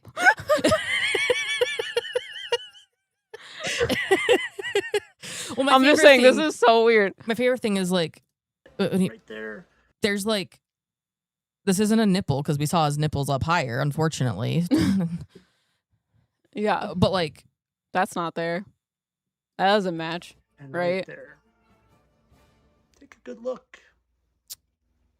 I don't. S- Kael Mael. And like I said in the beginning, I don't know if I'm pissing them off or doing them a favor, because here's Kelly up here antagonizing me, mocking me with flat earth, I think to get me to do a video on him. And I made sure I said, hey, I've got some aloe. I can send it for your widow tummy scar if you want.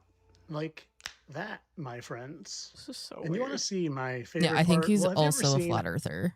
Yeah. So how I mean, say that they makes bring their sense. wives Oh, with them? his You know, because his I think channel some of name them is are Fit as the Flat Earther, watchers who transgress which is with why human his women, it's and now they're icewall.com stuck with because it's the concept of The wall that the is wall the edge of the earth. Yes. those wives for God knows how long. Well, you see this lady? You see her?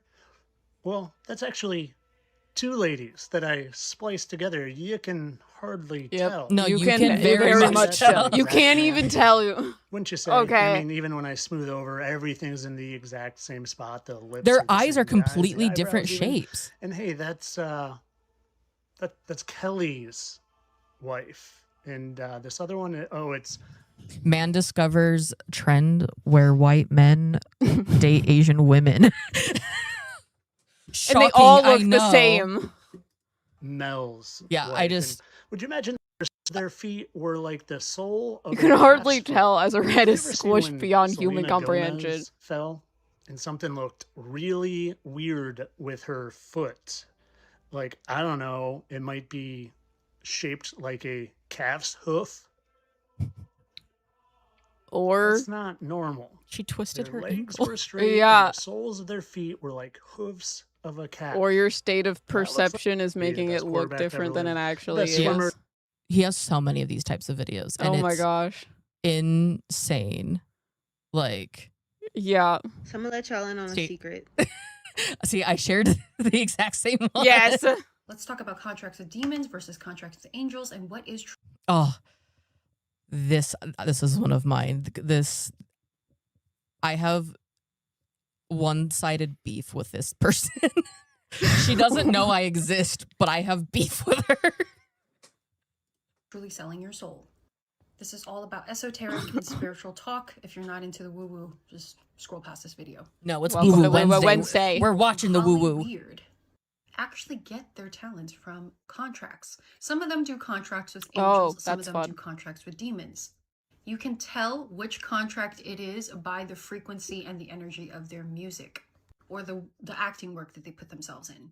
For example, if I am a I think they singer make and movies I'm trying about to make that. it, and I don't really have that much talent or I don't have that much creativity, I have the voice, but I don't know how to compose a song, I could strike up a contract with an angel. There are multiple esoteric books out there.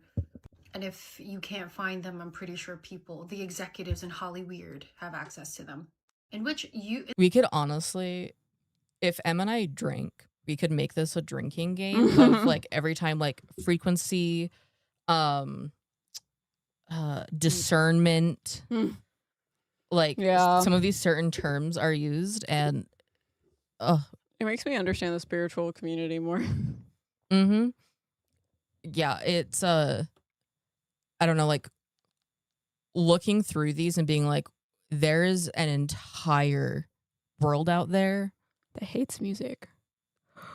that hates music, that is obsessed at looking very closely at men's abdomens for some reason. To make sure that they're the same person. But just like that believe all of these crazy things. And like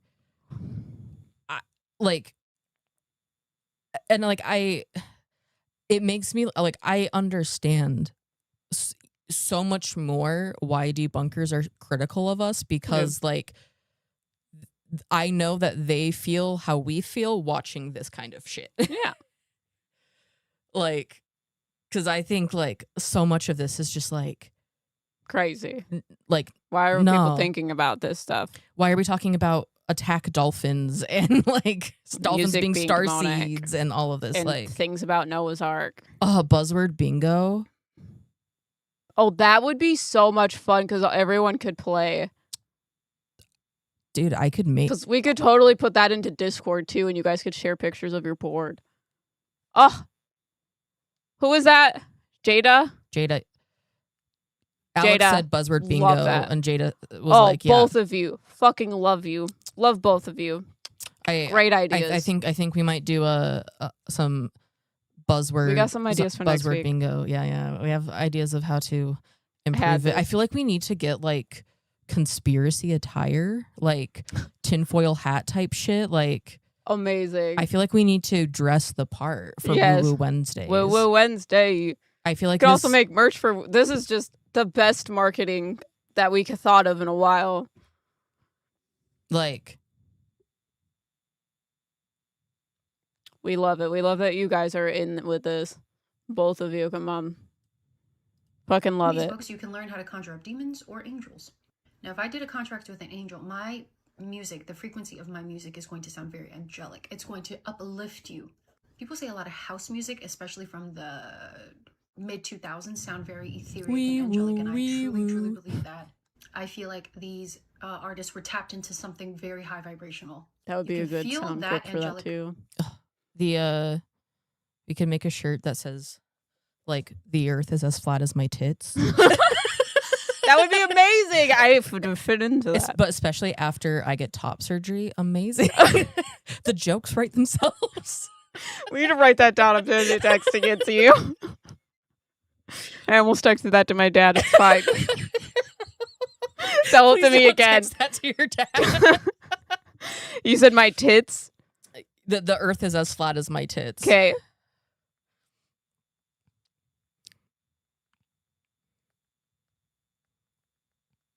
Anyways.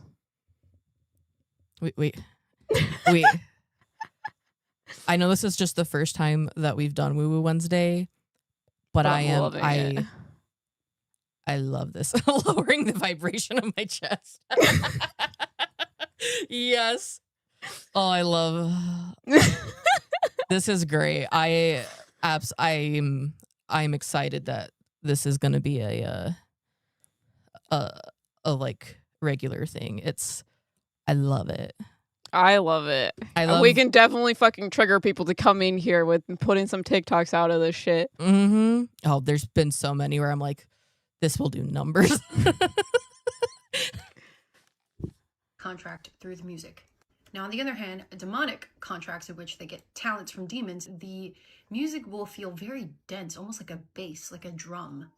You'll feel angry after you listen to that song, or you'll feel sometimes even drained after listening to that song. The thing is, it doesn't matter if you do a contract with a demon or a contract with an angel. Both don't last very long. Because remember, it is borrowed creativity, it's borrowed talent.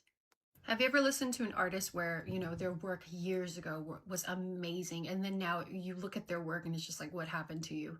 It's like they lost their creative spark. It's like that flow, that authenticity of theirs just disappeared out of nowhere. And it's not because they changed or evolved or life got to them. Sometimes it can be, but I truly feel like they can either tap into something high vibrational or tap into something low vibrational. It is still some sort of contract.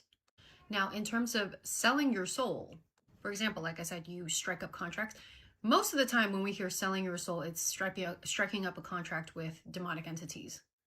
For example, again, if I'm an artist and I really, really want to get famous and I sign a contract with a label, and that label says you need to do this weird esoteric occult thing in which you will have a soul contract with a certain devil / demon, you will get all your wishes fulfilled. But this contract lasts for 5 years. Can we do this? Capitalism. I think we can do this. What is esoteric? Where can we find that? We can definitely make a deal with a demon, devil, whatever, and see what happens.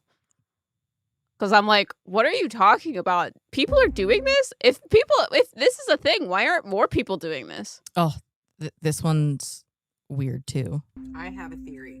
Do Okay. you know how we Clickbait. know there's NPCs, which there are some with souls that are just deeply sleeping, some without souls that are the filler people, Oh, or the okay. background people. Do you So think that there's people that are NPCs, right? That's what's going on here. the reason that there's only so many of us currently awake is because we're the actual only humans left? Oh. The rest of them are Robots? NPCs and filler people.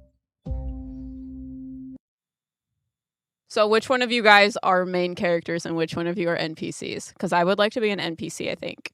I think I would like to also be an NPC. I would love like to not have to deal with main character No, thank you. Yeah. I'm good with being an NPC. Yes. Are demons OSHA compliant? I need a safe work environment for my demon contract. I'm definitely an NPC. One of the darkest. Oh, some of my favorite like conspiracy woo type, the handyman preacher type TikToks is ex-witches turned Christian. Yes. And they like fearmonger the fuck out of witchcraft. Or like priests talking about possession. I'm like, the priests like literally say that they've dealt with hundreds of possessions and exorcisms. And I'm like,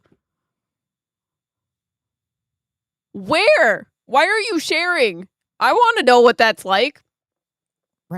Right? Forms of witchcraft that I could say that I ever encountered, dabbled with. Very few people would talk about this with me.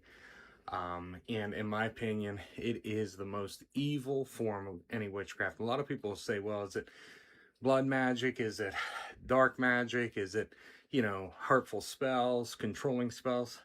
It's none of that.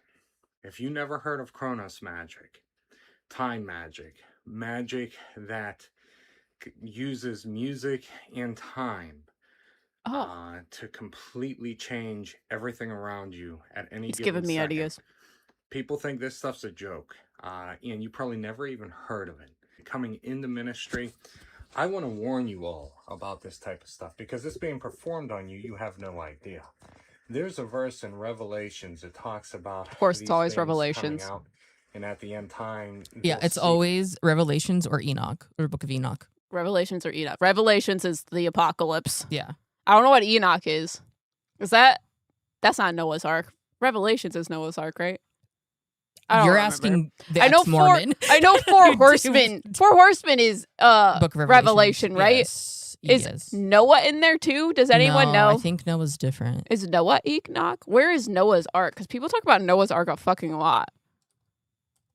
Because I think that's also like in association to like the Antichrist coming. Like Noah like prepared the earth or something for the Antichrist, or that happened beforehand. I don't fucking remember. Book of Genesis. Genesis. Okay, never It mind. looks like, yeah. Genesis too. People talk about Noah's Ark a lot. Unaliving, and they won't find it. That's not because the chip rebuilds your cells. That's because they are locked into a time loop. These beings, these people, whenever that technology or that submittance to whatever it is, AI, you'll be stuck in a time loop. Any bad thoughts will be removed.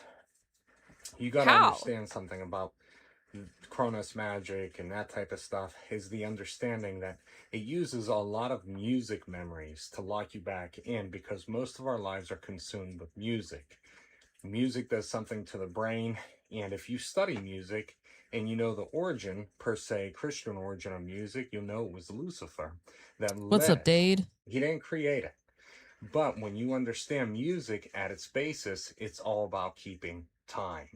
Everything follows what? A metronome, a click, click, click, and you set your beats per minute, and then you can raise it, and it's in a frequency, right? 440 is what we set our standard hertz to, and it shouldn't be that. But when you start understanding these things, Kronos magic encompasses music. Okay. And a lot of people will go back and forth. This is why hypnotherapists use it. That's the clicking metronome. That's why witchcraft is used with bells, and seances have bells. And I mean, it goes on and on and on and on. It's setting a frequency. My favorite is just like, it goes on and on, but only lists bells. He's like, seances use bells. Witchcraft uses bells. It just, there's so many bells everywhere. But I'm like, churches use good things bells. use bells like, too. Good. Arguably good. And it locks you into certain times. Now, time as we see it, man discovers nostalgia. That's not how time is.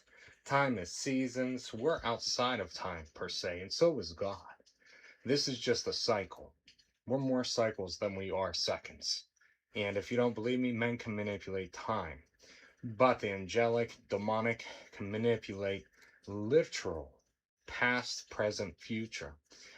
When you learn about Jesus going to different timelines, transcending, that sort of thing. When Moses does it, and you could see this over and over and over, and they run into these My other favorite beings. is like, because he did the AI caption stuff, the like random emojis that pop up that are just so like and this random. is why you see clones, you think they're clones, and this is why you meet somebody and they seem really, really old, but they're like 10 years old. You never know. Watching too many animes, or Have else you ever that had person just somebody has trauma. pass out and then they wake up and they're a completely different person? This stuff will be very regulated. You just put your cold hand on my tummy.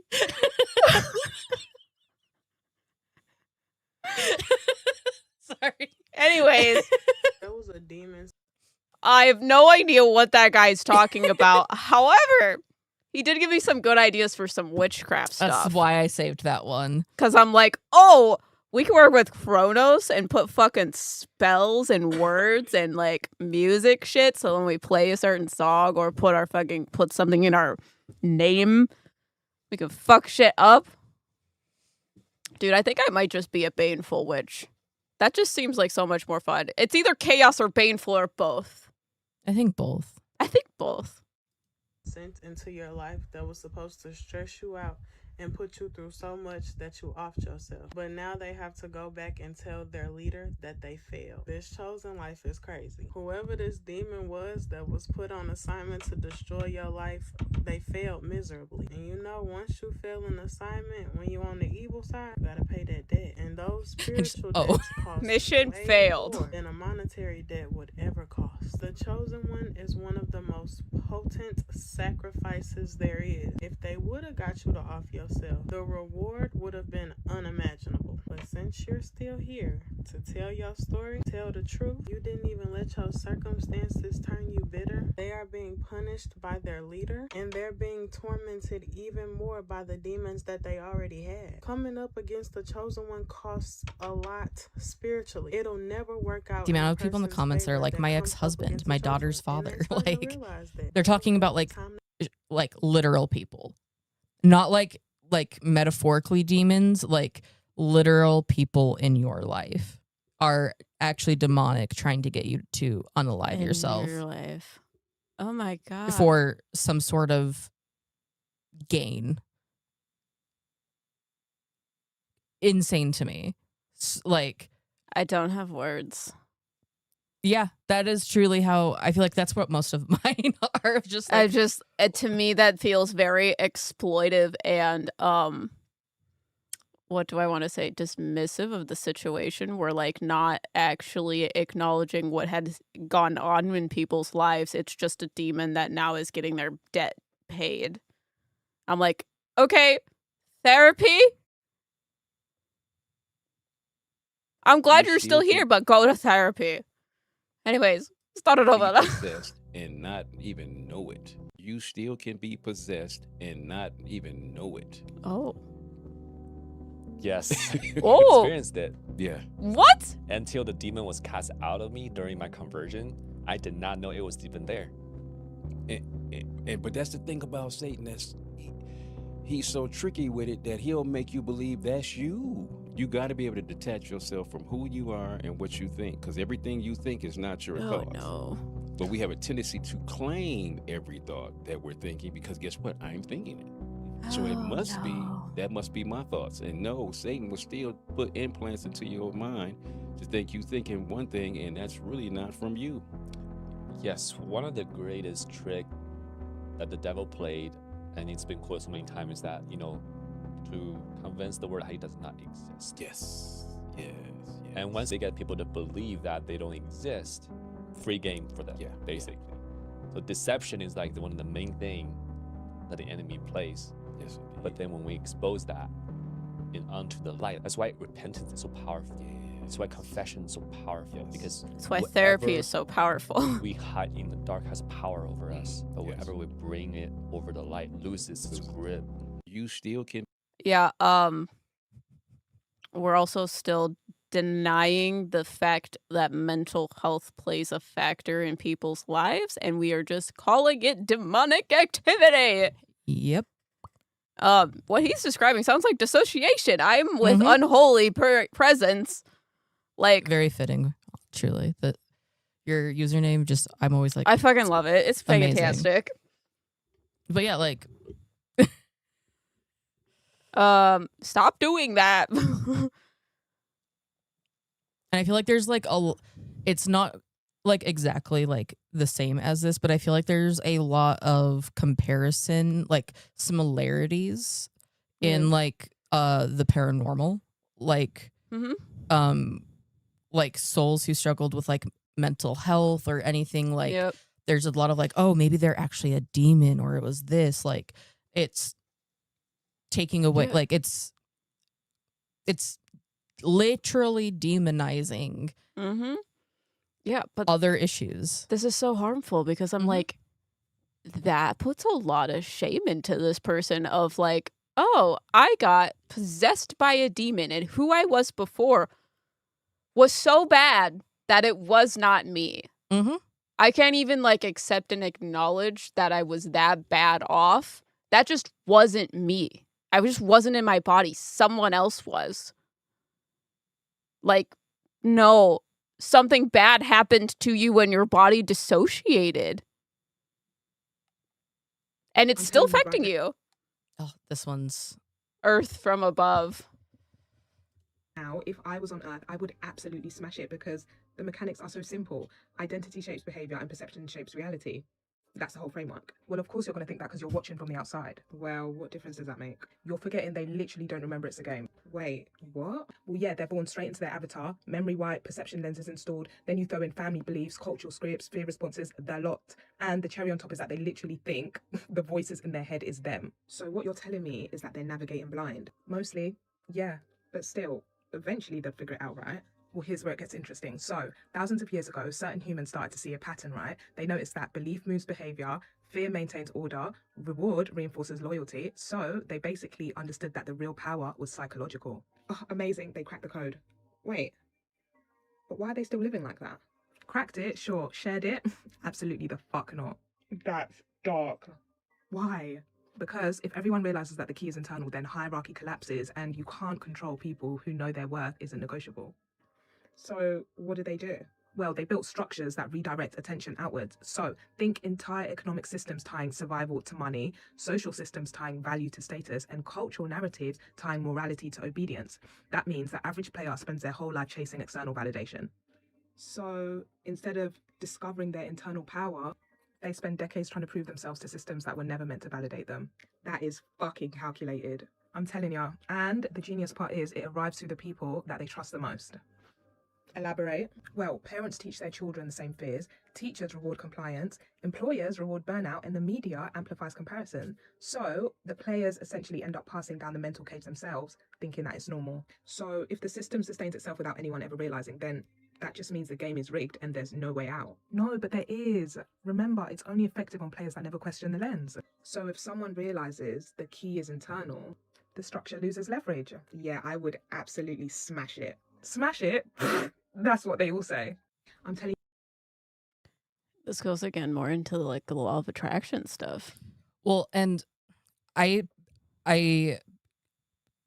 included this one because it is one where like if you strip it down to like the like bare concept of like systemic oppression and things like that, those things are real. Yeah. However, it's applying this like woo-woo like matrix type thing instead of actually addressing the systemic issues and like how and like promoting like organization, and then it still is like turning people against one another of like, oh well, like it's this that what like it's a like simple conspiracy like washed version of reality that is to me this is like the most dangerous of like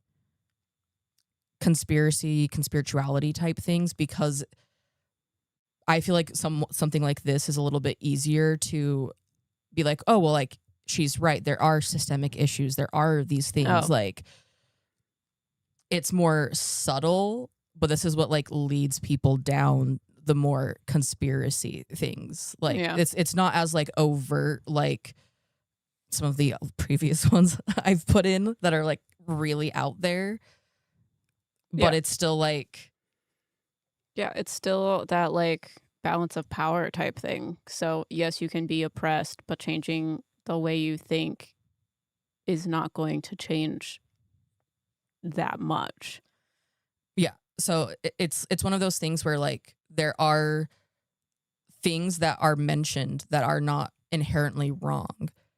Right. But the way it's being presented and how it's being used is not actually to like missing a lot of details. And it's not actually like serving a like good purpose of like trying to help people. It's instead it makes people like more like paranoid, like conspiracy brained, like this is kind of, in my opinion, where like people end up going down the more conspiracy theory pipelines, because you don't just like suddenly start believing in something crazy. It's someone says something like this where you're like, it's subtle. It's subtle and it has things you believe in it, and then you start getting more things that like progress into more like crazier and crazier ideas and theories, and that's how you get like the alt-right pipelines, like the Mhm. QAnon, things like that. Like MAGA, like so much of that is like it captures people from moments like Right. things like this, where it's not a like crazy effect. It's Mhm.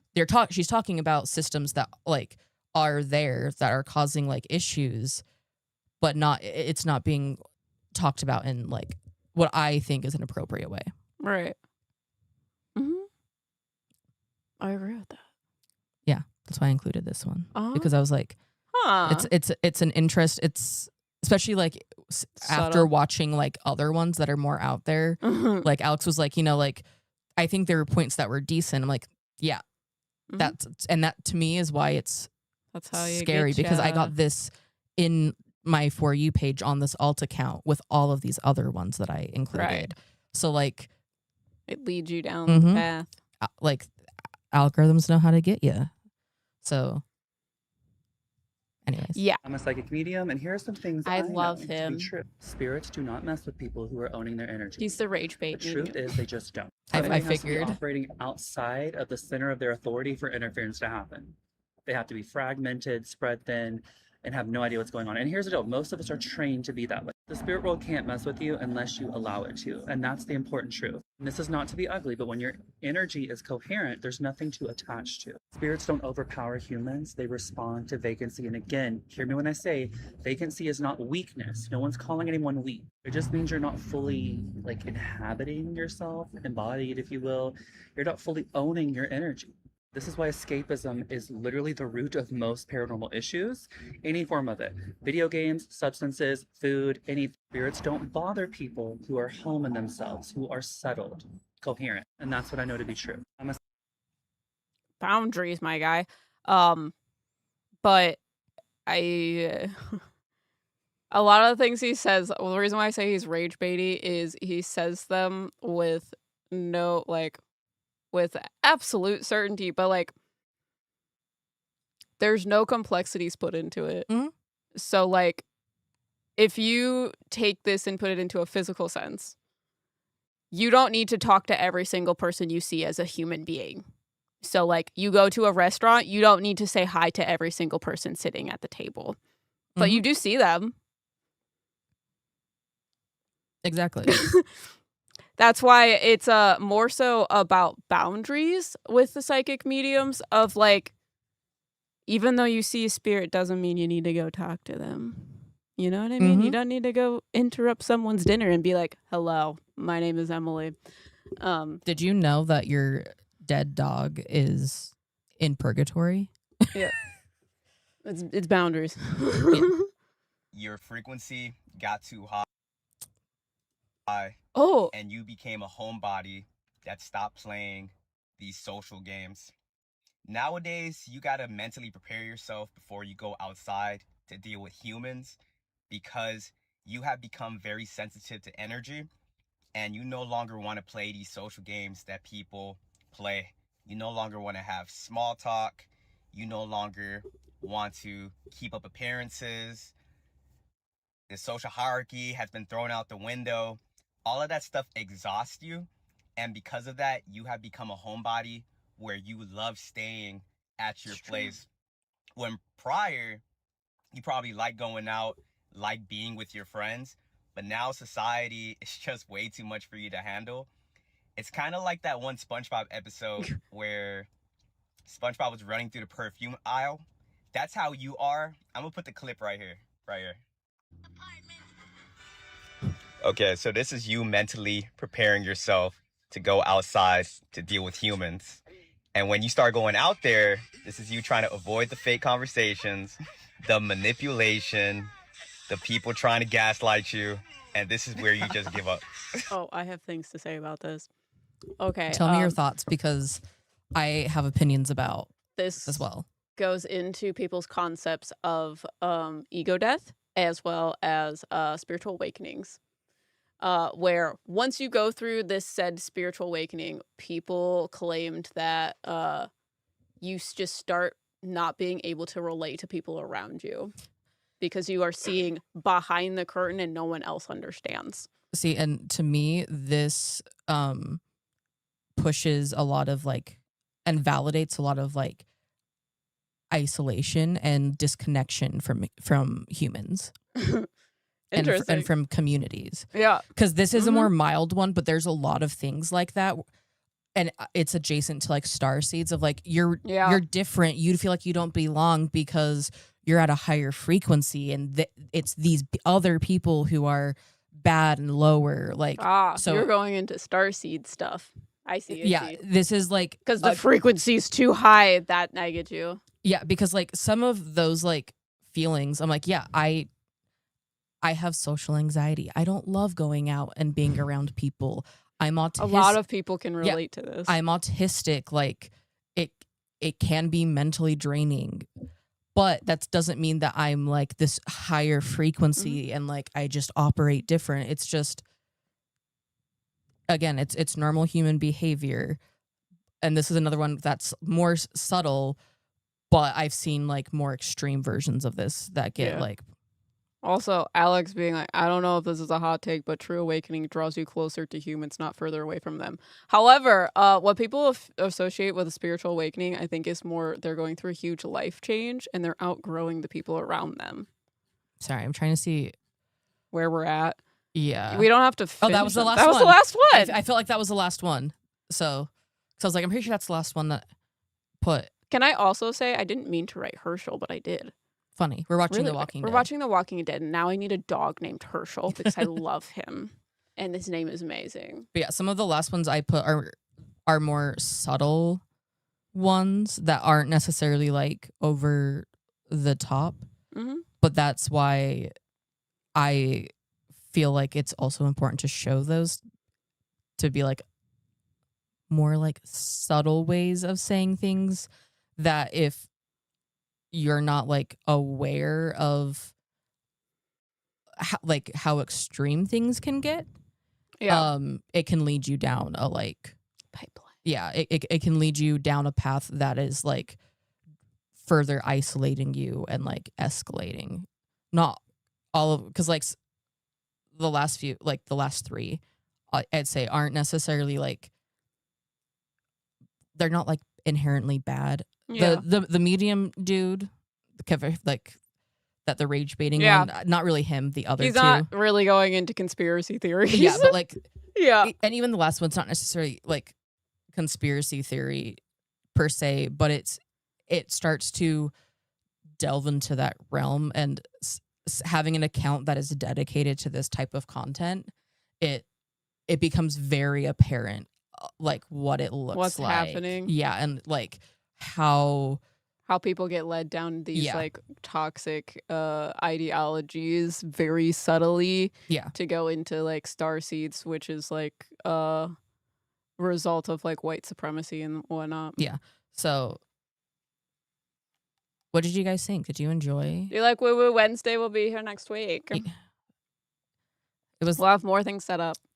I'm surprised we went for almost 4 hours, to be honest. Yeah, I'm surprised, but I'm not. But our dog is going to be very angry with us. We might have to give her a bath. We'll see how it goes. But on Friday, I will probably be doing a live stream to do readings if people are interested. I'll post about it tomorrow because it's late. Yeah, so if you guys are interested in readings, I will be doing that on Fridays at some point. Probably, I don't know. I need to talk to Riker. Maybe Riker can tell me when I do it. But that will be the next thing. We have a podcast that's going to come out on Sunday, and we'll have a part 2 podcast coming out for the Patreon. Members join Patreon. It's pinned. Yeah. And yeah, some of the timing for things might get shifted around, but we'll let you guys know when things are, and we should be able to at least like schedule things somewhat in advance and stuff like that. Follow us on Instagram and you'll know when we're gonna do things. Join the Discord. You can like create like a free, like you can join a free membership to get access to it as well. So you can join Patreon for free. There's a free tier that is free forever, and it gets you access to some of the like general channels in the Discord server. So Mhm. just go through our Patreon, sign up. You can sign up for free. You don't get charged anything. Yes. And you still can get things. So Yeah, you'll get early access and other benefits Yeah. in the free tier. And it's free forever because there is a free trial. That's not what we're talking about. We're talking about the free tier that is free forever. Yes. But we need to go see We the need to go puppy. touch our I also dog. am in desperate need of a drink Yeah, my after throat almost hurts so bad. 4 hours. But I had a lot of fun. Yeah. This was so much fun.